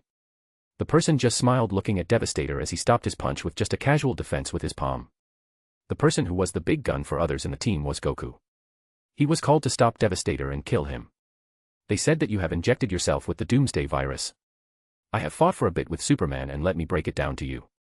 You are nothing in front of the real Superman. With that, Goku kicked Devastator right on his abdomen. Devastator was forced to scream and vomit spit as he felt the pain of that kick. He finally understood why Hyperion had flown away. This guy was in a league of his own. I saw what the Batman Who Laughs had planned. Taking on the form of Dr. Manhattan. We have traveled very far and wide in order to catch you in your deeds and put an end to the misery that this world is facing. Goku said as he punched Devastator on his right shoulder, breaking all the bones and bone outgrowth from his hand and shoulder. Devastator now was more panicked than the pain he felt. These people knew of their plans. It was always their plan to make Batman Who Laughs their ultimate strongest leader. Only the higher-ups knew about this, but these new guys who had appeared seemed to know of this in full length. Devastator would have asked this guy about how he came to know this if he could speak from his mouth. His hand was healing but at a slower pace. Goku wasn't ready to give him any more space as he kicked Devastator on the head. Devastator was thrown at least a kilometer back with that move. If he would have been a human being, his neck would have just broken. Devastator dropped right on the ocean below at a fast speed, blowing away splashes of water in all directions. This Goku wasn't the same Goku that was known to all. He didn't care about the villains of this world. He had seen how the world would end, so it was better for the supposed dead people to die. He might have given them a chance out of the fact that they were defying the world and trying to live. But these people have gone down the wrong path and they needed to be obliterated, as his father had once said. Devastator was finally out of the ocean looking at Goku. He knew that this was the end of his line and couldn't go any further, just like the other three. But in no way he was going to go down without a fight. He flew towards Goku, who had taken a weird pose and his hand seemed like it was glowing in blue color intense light, and before he could make head and tail of it he heard. Came, Haim, ha. Read 40+ chapters on mypatreon.com/thelightagehost. Chapter 784, Darkseid. A huge beam of bright blue light hit Devastator before he could evade. The light was so bright that he couldn't even think of which direction he could dodge and was just confused at the end. The bright blue light passed right through his ribs cage and his lungs, obliterating everything on its path. Devastator cried out in pain. After the bright beam passed through his body, it shut down due to extreme pain and then he fell from the air unconscious. Goku, seeing this, caught him mid-air and flew away. Devastator would probably survive this as his body was already creating his lost pair of lungs and even the bones. It was already visible how his body was being repaired. It might be slow, but it was being carried out subconsciously. Goku flew away to the team where everyone was waiting for him. When Hyperion called for the big gun, it was him they called. The others were busy with their own missions. Normally John and the other Avengers would have voted for proper invasion of the Bat Castle, but they didn't, as there were innumerable Batman versions in the Bat Castle. And if all their army was called, it would be disastrous, as everyone would have to fight in close quarters. Shikamaru was the head of intelligence and strategy, and it was him who advised not to fight the enemy on the inside. Ninjas were fine with close quarter fights, but the Shinigamis wouldn't be able to use their full power under a roof that could break when they used their power, so it was better they fought in open air in the last fight. Only a few of the strongest people would be allowed to go with the two teams that had just infiltrated the castle from the tunnels underground. The 4 Guardians were taken down in silence, and everyone had to make sure for that. Pietro had got special heat and sound inhibitors just for this fight and had placed it around the spires and roof of the castle to make sure none of the people in the castle would get what was going outside. Of course, there was a chance that Batmans and the Robins would get to see what was going on outside, and for this reason the team had tried to take the fight a little further away, high in the air or the ground away from the castle. Shikamaru had been coordinating with everyone as he was seeing the battle from the small drones deployed around. The fight looked just like a normal fight among the different powered people, but it was precise in its execution. Of course, there was always a fear that it would go south at any given moment, but they had to take the risk, and it looked like that it had paid off. Superman and his team had finally reached the underground wall and were ready to infiltrate. People, I can feel that there are a lot of crawlers inside. What do you want to do? Punch yourself in or quietly get inside? Dr. Strange of 616, who had been accompanying them, asked. I think you should just open a portal and I can use a sleeping gas bombs and send them inside. This will be enough. 616, Tony suggested. We can do this, but it won't be foolproof. Many inside would have gas masks. And also make sure that the gas is colorless and odorless. Batman said. Got it. Tony's suit from his back opened by itself as the nanobots did its magic and vomited out small drones that were levitating in the air. These minute drones were carrying small but very concentrated doses of sleeping gas. Dr. Strange opened very small portals which would allow the small drones to pass and also to make sure that the other part wouldn't notice. Batman used his super hearing and then gave the hand signal to open the portals. The drones soon were inside the room and it started pouring out gas. The gas soon filled the room, and many had started yawning. By the time they realized that there was something wrong, it was already too late. Many tried to run but only to be knocked out. All are not knocked. Batman said as he looked through the wall using his X-ray vision. Then we will take them out. DC Batman said his Black Lantern ring was shining in a creepy mixture of black and white light. He was ready to fight to the death. He had already met death, so he didn't care even if he died. The things which you are going to see might be a little traumatic even for you. Batman said as he remembered the people in the series John had shown before. I will keep my emotions in check. DC Batman said as he could already guess something might be off. Read 40 chapters on my Patreon.com/The Lightage Host. Chapter 785, Darkseid, 2. Diana was getting bored with all the discussion and used her knuckles to blow out the thick 5-inch steel wall suddenly. The others who were busy making plans turned their heads to look at Diana with a stupefied face. What? All talk and no action. Bruce and others just sighed at her violence and stepped in. When everyone had stepped inside, they finally got to see the aftermath that the sleeping gas had produced. Many Robins were almost half dead lying on the floor. It was apparent because some had drooling saliva flowing from the mouth. While the other Batmans weren't faring any better. Some Batmans were lying face down while blood poured out from their head. While some were just knocked unconscious. In fact, there were some who were trying to open their eyelids, but it was no help. But not all were down. Some were very much active and were ready to fight the enemy who had just appeared. In the gateway to another hall, there stood a robot with a glass shield on its head. From the glass shield one could see the face of the person who was controlling the robot from inside. Basically it was Iron Man with a glass shield in his head. It was more like the suit of Lex Luthor in the Justice League Unlimited series. The people around got to see the person inside the robot who was standing in their way. When DC Batman saw the face of the person who was controlling the robot, he almost fell on his knees. He had been dead for quite a long time, and with that the perk of no emotions had come with him, but the face which he got to see was of someone who he didn't expect. The face of his mother. The mother who had died in that alley all those years ago. DC Batman, who was almost on his knees, was given a hand by Batman. He was expecting his mother to be there for some time now. John had already spoken of it in the series. In the series the face of the woman was not his real mother, but here it was different. Here, it was the face of the mother which he had known for a long time now. He himself was shaking and was overwhelmed with different emotions. Sadness, anger, pain, happiness. He was assaulted by all those emotions and it too hit him like a train. But since he was expecting it, he was able to hold on, albeit by the virtue of acceptance from a long time. Mother. DC Batman was finally able to stand straight after a moment of silence. I am not your mother and you will die here. Martha Wayne spoke angrily as she launched a bunch of rockets to the invaders. DC Batman was still a little stupefied that his own mother wants to kill him. It was Superman who came forward and stopped the rockets and missiles sent their way. Wake up to reality. Batman shouted. It was not sure if it was said to himself or DC Batman. With this shout he finally got his bearings straight at the robot. The only emotion left for DC Batman now is anger. The anger of defiling the pure image of his mother in his head and dead non-beating heart. He used his Black Lantern ring to raise a bunch of skeletons who had been sleeping and whose graves the Bat Castle was built on. Superman just looked at DC Batman and shook his head. It would have been easier if it was left to him, but it seemed like both the Batmans were pumped up and needed to vent their anger. Everyone stepped back to watch the show. Batman flew away and directly hit the glass dome with the fastest and the hardest punch possible. The glass was built with the toughest material, but it still was enough to put a crack on it. The zombies and skeletons that had just emerged had started to walk towards the robot slowly. The robot introduced blades made of plasma from both the robotic hands and started cutting down the zombies that had just emerged. The hit from Kryptonian Batman wasn't even enough to make her fall. The robot was made to fight Superman in her world by Lex Luthor. So of course, the first hit of Batman wasn't enough. Martha was able to take care of few of the zombies at the beginning as the plasma, but there were innumerable ones and they had started piling on her. The robot body wasn't very huge. About 7 feet in height, so it was rather easy for the zombies to overwhelm her. This was enough to brush her off her feet and make her fall down. But they weren't able to effectively cause much damage to the metal body. Read 30+ chapters on mypatreon.com/thelightagehost. Chapter 786, Darkseid, 3. This was where Batman came in. He used his heat vision at the glass shield that was placed above and around her head.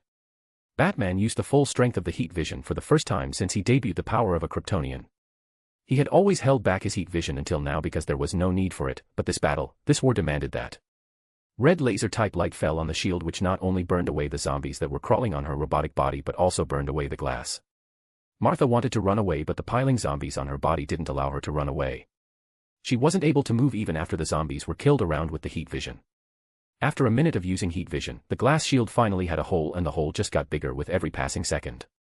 But it didn't take long for Martha to scream as the heat vision passed through the hole and impacted right at the neck area of Martha as it burned a good amount of her neck. She screamed in pain as Batman finally stopped using his heat vision. DC Batman came forward to let Batman stop using his heat vision. Any more would kill Martha. Batman looked at DC Batman with red eyes as he closed off the heat vision. Cracks appeared around his eyelids. Constant use of heat vision did prove to be damaging to the skin and tissues nearby, but it was healing at a very fast rate. "You want to spare her?" Batman asked. "We don't kill," Batman said. "We.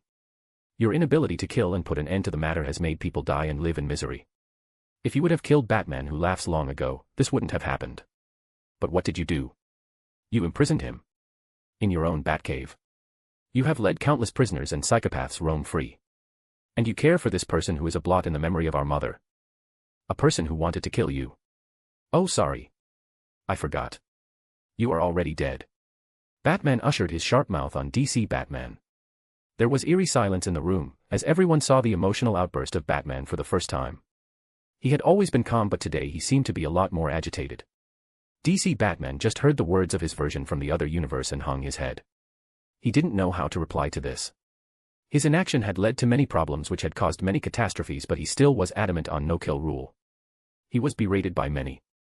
Wonder Woman had criticized this before, but Batman never paid attention. This time it really came back to bite him. "We are not criminals.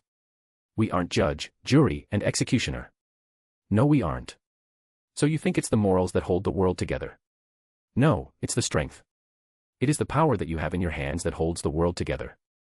If you have enough strength, these rats would not have even crawled into Gotham. Your nightmares are what built the dark multiverse. It is your views that influenced everything," Batman said. DC Batman had no words to counter his other version. "Enough. We don't want any more emotional outbursts here," a very old voice came from behind. This person was wearing a white haori, and he looked so old that even his eyebrows had turned white. This was Yamamoto. This mission needed a good amount of manpower, and thus even Yamamoto had arrived. With all the other captains. Yamamoto-sama. Batman had respect for this old commander like the others in the team. Actually, in this war against Darkseid Batman, he was their main ace because they knew that the kryptonite stones would render Batman and Superman impotent. So it was better to bring captains in this war, and in a way he was the leader of the people who would confront Darkseid. DC Batman and Diana also backed away when Yamamoto came. They have no idea of who these people were, but they could feel that everyone here respected these people. Especially the old man with a cane. DC Batman couldn't feel the power of Yamamoto like DC Diana, but he could tell from the way he walked and carried himself that he must be amazing. Yamamoto used his cane to open the shield, which was on the verge of breaking. Martha had become unconscious, and Yamamoto just used his cane to press on her forehead. With this small action he died. "I have brought the soul to our Siri. She will lose all her memories. Bruce Wayne, after this ends I will take your soul to our Siri. You can choose to be with your mother who had lost her memories. I admire your no-kill policy, so I can do this small favor for you for having this determination." Read 30+ chapters on mypatreon.com/thelightagehost. Chapter 787, Darkseid, 4. With those words he walked away to the other room. From now he would be the one in charge. DC Batman and DC Diana were confused by the words of this old man. What did he mean by the souls being taken to Siri-Idi? Actually, this decision of taking the soul away to Siri-Idi was taken by John himself when he sent his summons to this castle. At the end, Batman was dead anyways, and his life cycle wouldn't start when this multiverse would jumpstart itself again. This multiverse was doomed to die.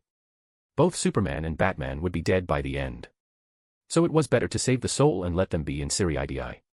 Who knows, maybe there will be a new captain-level Shinigami in a few hundred or 1,000 years. Both of their souls were strong. Batman having the will to live and not getting corrupted by the Black Lantern ring, and Superman running even after being subjected to the torture of various kryptonite stones in the room. Both of these souls were worth saving. Prime Earth Batman and Superman. Especially a strong Superman who has lived through everything. The captains followed Yamamoto, and so did the others. Do you feel it? Batman asked Superman. Yes. That direction. Superman said as he pointed out to a long hallway. Superman could feel it in his bones that in that particular direction there was something ominous, and if he went there, there would be nothing but doom for him. Batman too felt it. It was the effect of the kryptonite stones that gave both of them this feeling. This was where Darkseid was. Yamamoto also listened to the conversation and looked at the hallway. A strong soul resides there. Meanwhile, DC Diana looked in another direction, which was under.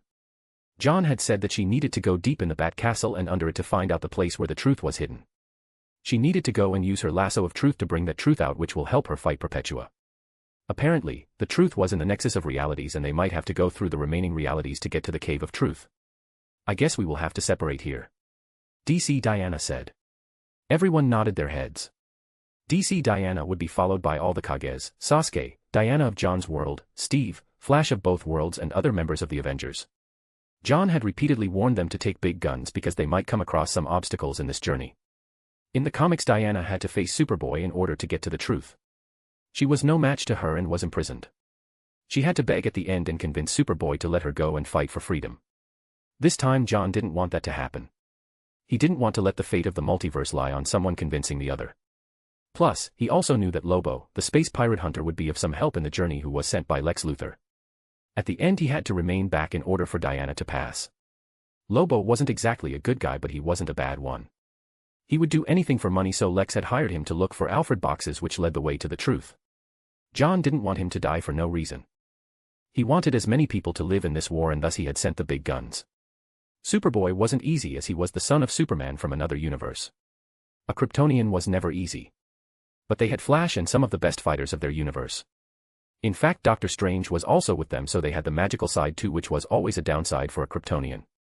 DC Diana's team got separated while Yamamoto started walking towards the hallway. There were cameras on the hallway, which was taken care of by Iron Man from Earth 616. He too, like the other Iron Man, had a celestial suit. The Avengers from 616 had already known the story, so they too were taking required steps. The Bat Castle wasn't simple, and there were still thousands of Batman and Robins hidden somewhere. Just because the Batman who laughs didn't mean that their numbers had just vanished away in a span of hours. This hallway looks creepy. All the hallways look creepy if there is no light. Doctor Strange, as he used magic to illuminate the place. With the light they finally reached the end of the hallway, where they came across a huge metal door. The door looked like it was a door which was made to survive a nuclear blast. With thickness of about 1 foot at least. It was thicker than the door Chamber of Secrets, for crying out loud. Bruce, your other Darkseid version is more paranoid than you. 616, Tony said as he laughed. Read 30+ chapters on my patreon.com/thelightagehost. Chapter 788, Darkseid, 5. It was Ichigo who came forward and took the first step. He took his 2 swords at his hands and sliced at the huge door while shouting, "Getsuga Tenshu." 2 black flashes traveled through the air and hit the door right in the middle. This caused a huge explosion. Dust and dirt flew in all directions as everyone covered their mouth and face in order to keep themselves clean. "Oi Ichigo, you better tell us before you take such steps." Hirako shouted as he was annoyed to see his Haori being soiled. "Ichigo, from next time be at the end of the line." Byakuya also added in a very cold tone which seemed like it was devoid of emotions. Everyone had started bickering at this point, but Tony brought these people back to reality as the dust had settled down. The door was broken open and the hole was big enough for everyone to fit in. Seeing the Space Iron Man being the narcissist that he stepped in. He had the new armor, so of course he would love to show off. Most of the heroes here were either captains or were from X-Men. Since most of the people were not from his own previous team, he would live to show how far he had progressed to the X-Men and also impress these captains who dealt in souls. Tony was the first to walk in, followed by the X-Men, and at the end were the bickering captains. Yamamoto just sighed looking at the broken team. He always had a headache managing all the captains, especially when Ichigo joined in the fun.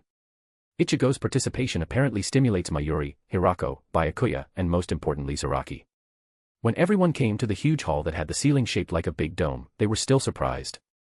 They had seen this scene multiple times in the series. They had seen how Superman, whose body was getting changed and turning into a version of Darkseid while he was forced to run on a treadmill while the upper ceiling was filled with stones that were shining in different colors. The Kryptonite stones. The moment Batman and Superman had stepped in, they were on their knees. In the Marvel Multiverse, there was no kryptonite and Batman had never faced this kind of weakness before. Superman had faced it once or twice but not of this level where there were multiple types of kryptonite. Tony came forward and held Batman so that he wouldn't fall more and lose consciousness. Hold yourself, my friend. Just like the series, they got to see Superman with long hair running on a huge treadmill. It looked more horrific than the series. His body was slowly turning into patches of stone-like skin. His eyes looked hollow and he was running like a person who had died along the way and only his soul was holding his body up. It looked tragic. Yamamoto took the first step as he used his cane to point at the treadmill and said, "Heido, Hiryu Gekizoku Shinten Reiho." A bright blue laser-type light was emitted from the cane which blasted at the treadmill, and with the spell alone the treadmill that was massive and was providing the sun-type energy to the Earth was destroyed. From this point on there was no solar-type energy for the Earth and they would be running on fumes. From this point on they would race against time. Of course John and other level beings would be able to restore the sun, as the sun of the DC multiverse wasn't as important as the sun of the Marvel multiverse. John, who had been floating in space, smiled as he sensed that the energy that had been provided on Earth by Superman had finally stopped. He changed himself to Alien X and shouted, "Let there be light. Let there be light. Let there."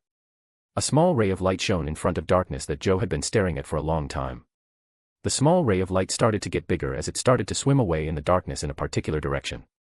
The small ray of light started to get bigger and bigger. And in almost no time, the small ray of round light had traveled thousands and thousands of kilometers. Approximately after 5 minutes, the small round ray of light turned into a huge ball of light that was emitting gas and light. And in another 5 minutes, the place where the sun was missing for a long time had finally been filled up. The Prime Earth now had a new Sunday. A sun that had been missing from their lives. This illuminated half of the Earth. The half where the Bat Castle was. After the treadmill was destroyed, DC Superman fell from it and laid down on the floor, showing almost no signs of life. Read 30+ chapters on myp@trian.com/thelightagehost. Chapter 789, Darkseid, 6. How does one destroy the stones? The stones can't be destroyed. DC Batman said as he took out a defibrillator that was built for the Kryptonians. He needed to bring Superman back to his feet. Can anyone help me with incision? DC Batman said as the skin of Superman in his chest area was too tough for him to break. Byakuya came forward as he opened the shuriken of his sword. Pink flower petals started to dance around Byakuya as he directed one small petal to do a precise incision at the chest area of Superman. DC Batman took the chance and inserted the needle at his chest and added the required chemicals needed to bring DC Superman back to the living. After a second of silence, DC Superman opened his eyes with a start. He was shocked to see Batman looking at him. "Welcome back, old friend. What is going on?" DC Superman asked as he slowly got up on his feet. The chemicals were working wonders and he looked better. Though, the kryptonite was still affecting, but he was better. Whereas, Superman and Batman were still on the ground panting and trying to get over their weak bodies. Batman had even coughed out a little bit of blood. He really didn't expect his body to be so vulnerable to the kryptonite stones. As DC Superman and DC Batman were getting a hold of each other and him narrating what had happened until this point, a twin rays of light burst out from one corner of the hall and was pointing straight at DC Superman. Tony, who was alert, came straight between the twin rays of laser and Superman, but miraculously the laser rays bent in a weird angle and avoided hitting Tony's body and later of course corrected itself to hit DC Superman. Tony, not spending any more time, used his arc reactor at his chest to confront the laser rays in order to stop it. A ray of light from his chest which was faster than the twin rays hit right at it. This prompted an explosion around and everybody had to get back a little. A course corrected by red twin lasers meant only one thing. The Omega rays. Darkseid was here. "I thought you would be a good dog and work for eternity, but I didn't expect you to have so many remaining friends alive here." Came a very deep and husky voice from the place where the twin lasers came from. Darkseid Batman finally showed himself. The body of this person seemed like a typical version of Darkseid, but the off thing about the body was the Batman costume on his body. This looked ridiculous, to be honest. Darkseid wearing a Batman costume. It was hilarious to say the least. Ichigo and some other captains were really trying hard at this point not to laugh. Even Tony inside his suit had a huge smile on his face. Darkseid turned gloomy seeing weird smiles given by the people. There were many people that had arrived in the room. Faces who he had never seen before. Neither in his universe nor while he was on Prime Earth. From the looks of it, these people seemed powerful. But Darkseid had trust in his strength. Who are you people? How did you get in? Nobody replied to this question. Everyone was busy looking at the rock-paper-scissors match between Unohana and Zaraki. Rock, paper, scissors. Rock, paper, scissors. Ha. Unohana, I will take this battle. Zaraki was pumped after seeing this. He had been itching for a fight for a long time and so did Unohana. Darkseid seemed strong and he could satisfy their bloodthirst.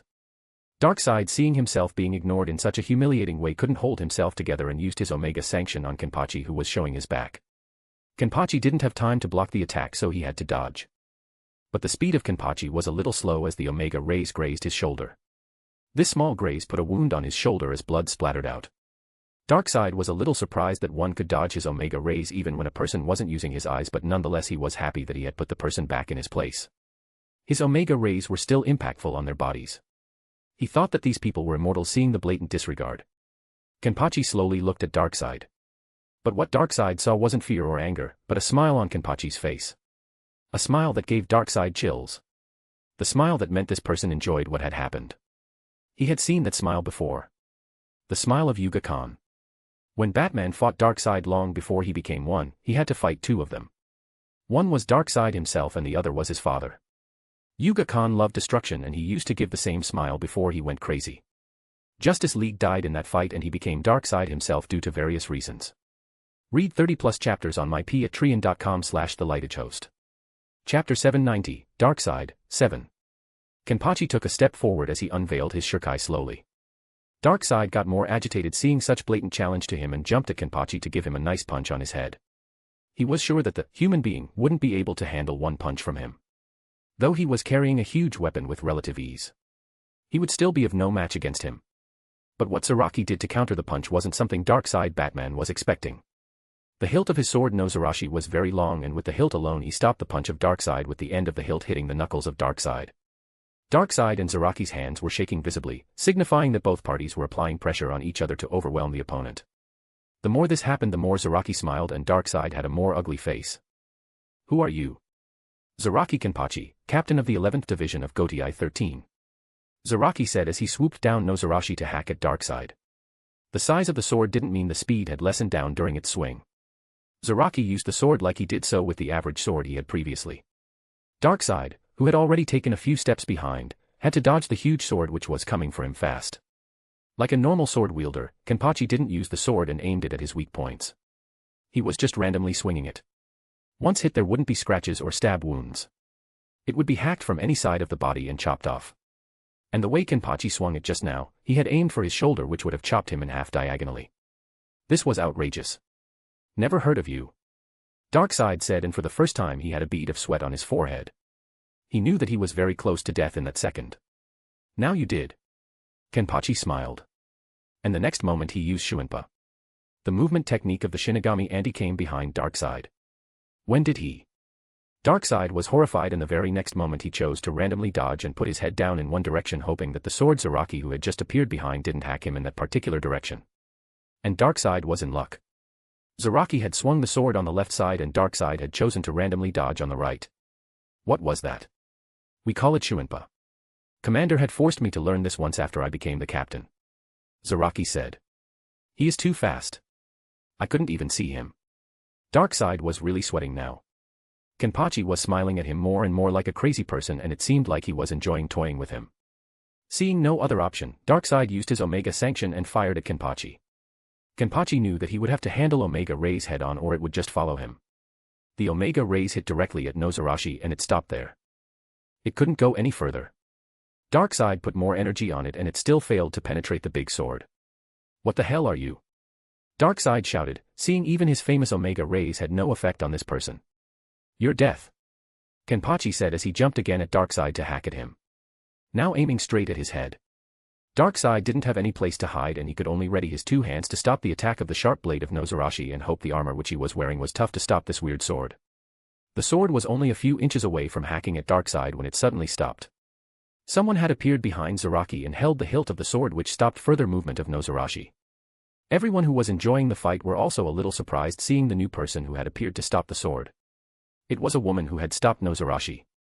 A woman who was wearing a Superman or rather a Supergirl costume. But instead of a skirt that was worn by Supergirl, the leg of this woman was more in style with the Superman costume. Both of the Supermen who were seemingly enjoying the fight and seeing Darkseid getting his ass beat had their eyes wide open. The woman who had appeared was Lois Lane. Lois Lane in Superman costume. Lois. Both of the Supermen shouted out loud. Hello. Clark. It's been a long time since I had seen your face, my love. Lois said in the next moment with just clenching her hold on Nozarashi, she threw away the sword and along with it Zaraki flew away and hit at the side wall with a loud bang. The steel wall dented quite a bit due to that hit. Read 30+ chapters on my patreon.com/thelightagehost. Chapter 791, Lois Lane. Both of the Superman had a dignified face seeing how Zaraki was thrown away. Superman had been with the Shinigami for a long time and he had a general idea of how powerful they were. If that was not enough, the reaction of Darkseid Batman was enough to prove how powerful Zaraki was and he was thrown away like a rag doll. This Lois Lane wasn't normal. Calm down both of you. She isn't who you think she is. DC Batman came forward and stopped both of the weak Superman from taking any rash decisions. What is going on, Lois? I thought you were better than them, Clark. After your death I did what I had to do. I fixed our home. Lois Lane said as she floated. From the looks of it Lois Lane here was a Kryptonian.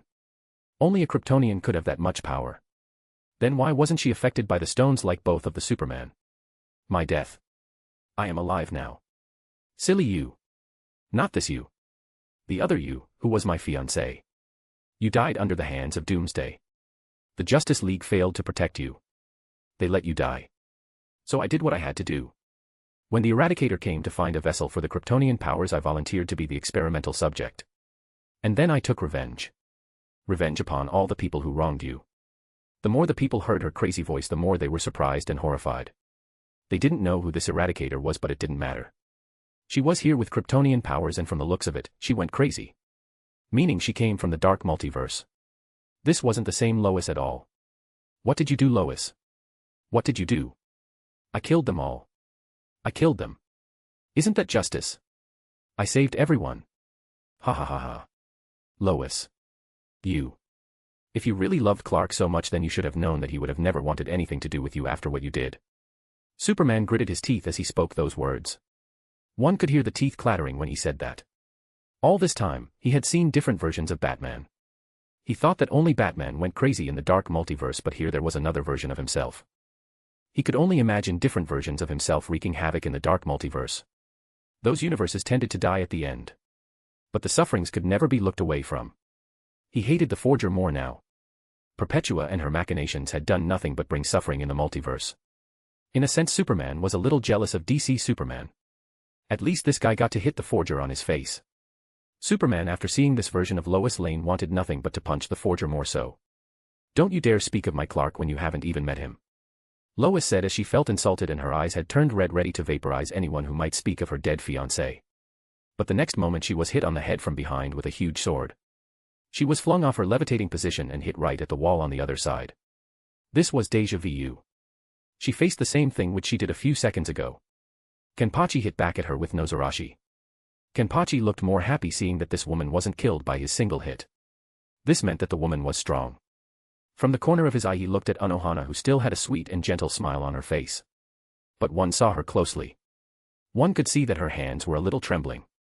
She wanted to join Kenpachi and fight this woman but she couldn't take away the fun from Kenpachi now. Only if he was on the verge of death would any of the captains interfere.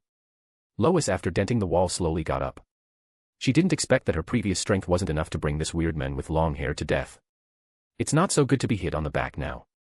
Does it? Kenpachi said with an evil smile. I thought a bug like you would die by my punch.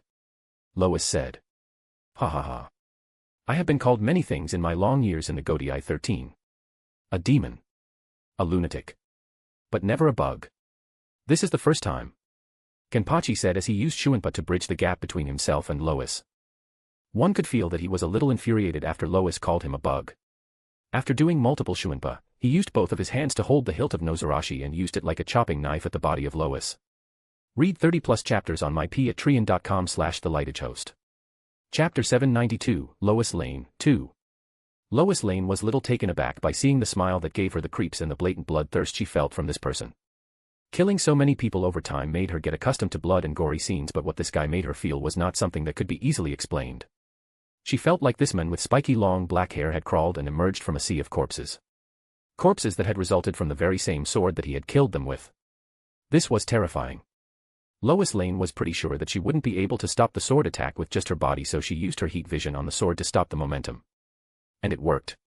The sword move stopped progressing as it lost momentum in the way. She concentrated on stopping the blade while emitting concentrated rays of heat vision. Kenpachi was a little disappointed seeing her only using heat vision. So holding Nozarashi, she kicked Lois Lane from his left leg at the abdomen of Lois. She didn't see the kick coming at her and it threw her off again. She tumbled and rolled for quite a distance before stopping. The floor of the room was destroyed while she dragged on the ground. What happened? How did you get kicked by a bug? Zaraki said as he didn't stop and used Shunpa to appear near Lois. Lois, who had just got up from the ground, was hit at the face this time by another kick from Zaraki. She was again thrown off the ground and was dragged. She didn't get a moment of respite as this process repeated. As Zaraki was having fun and laughing at Lois's expense, Darkseid Batman, who was not in the picture, was slowly trying to sneak away. The more he saw the fight, the more he was convinced that he wouldn't last if he stayed here. He was not a foolish person to confront all of these odd people. He needed to go back and alert the army to fight these people who had just emerged from nowhere. He was trying to contact Batman, who laughs, but there was no response. This was already a red flag. He needed to take the helm of the whole castle and get these people out of here. But as he sneaked away, he saw a woman standing on the doorway. The woman was having a pleasant smile as she stood in the doorway. But Darkseid could feel the horror of this person. He could feel that this person was more horrifying than the person he had just met. Who are you people? Why are you stopping us? The person who was standing was Anohana. She smiled at her usual and said in the most gentle way possible. You have created so much chaos in the multiverse that even our world was affected, and we had to cross the barrier to stop you from continuing your debauchery. This world is now under our hands, and we will elevate the world to the place where it once was. Ah. You are delusional if you think you can achieve that. Perpetua has already killed so many universes, and soon this world would be created in her image, and we will attack the hand. We will take back what should have been rightfully ours. The only rightful thing that you deserve is your death along with your universe. It is by luck that you are alive and you are still here. If the Batman who laughs never showed up with the help of Perpetua, you would have been destroyed along with your universe. That was your destiny. Anohana said those cruel things, while maintaining a very good attitude. It was as if she didn't say any bad thing at all. How dare you? Darkseid was agitated as he used his Omega Sanction on her. She dodged it, but the Omega Beam followed her. After dodging multiple times, Anohana appeared right behind Darkseid. She then proceeded to use her hands and flip the neck of Darkseid from behind her back and threw him to his own Omega Rays. It was a classic move. Just like when Frisia was cut by his own Distracto Disc in his fight against Goku at the planet Namek. Darkseid screamed in pain as felt the brunt of a full-powered Omega Rays. A burnt mark appeared in his back as it destroyed his armor. He was twitching in pain as he got up on his feet. That's enough. I will take what is rightfully ours. Darkseid said, but the next moment he saw his world was spinning in a very slow motion. No, it wasn't that the world was spinning. It was that his head had been chopped off. Before his head got chopped off, he had heard the faint sound of the woman speaking a word which he had no idea what it represented. The word was Minazuki. Read 30+ chapters on mypatreon.com/thelightagehost. Chapter 793, Lois Lane, 3. With that attack, the infamous Darkseid Batman died, without even figuring out what those words meant and how was that word related to his death. He died with an immense curiosity before he lost his soul, and one of the greatest villains that Dark Multiverse could ever produce died. DC Superman just looked at all of this in trepidation. He had been running on that treadmill for more than a year. For over a year he had been captured by Perpetua and was thrown into this hellish pit to let these savages do whatever they wanted. For a year, he was forced in this place where he felt himself the most vulnerable, the most weak. The stones glittering on the high ceiling was enough to make him sick and vomit from time to time. And now the jail warden, who had been immensely cruel to him and forcing his Kryptonian body to change into a Darkseid one, had his head chopped off. DC Superman just sighed seeing this. Karma was a bitch. While Darkest died, Zaraki didn't look happy about it. Both of them were supposed to be his prey, but he could also understand that Unohana took the step or else Darkseid would have escaped and alerted the army. This would be disastrous. And this thought made Zaraki more irritated as he fought Lois. Both of the Supermen wanted to go and confront Lois for themselves, but they were like weak chickens right now. They couldn't understand why Lois wasn't affected even after being in the same room as them and having a Kryptonian body. They didn't know the story that she wasn't born Kryptonian but merged her body with the Eradicator, and thus she didn't possess the same weakness as her. The only weakness she had was her dead fiancé.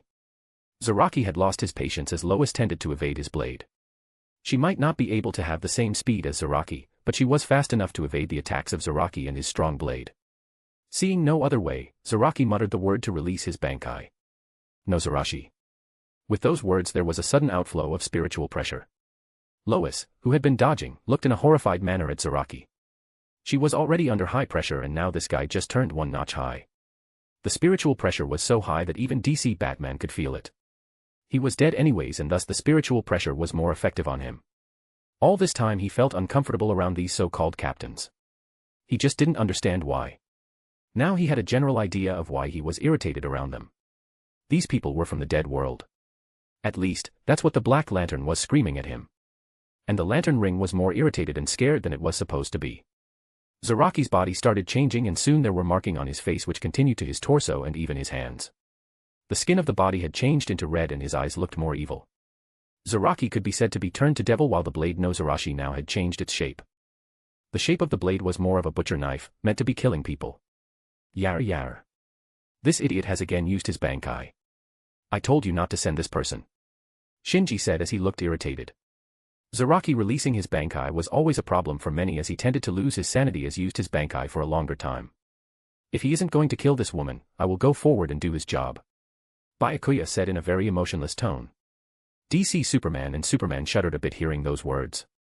They didn't expect that Lois would now be on chopping block. When Superman killed the different versions of Batman he didn't feel much. Maybe during the death of Martha, he felt a sympathy mixed with pity for Batman. But now, it was the time of others to feel that same feeling for him. And there was nothing they could do. From what Lois had said, SH meant she had killed everyone in her world. Villains and heroes alike.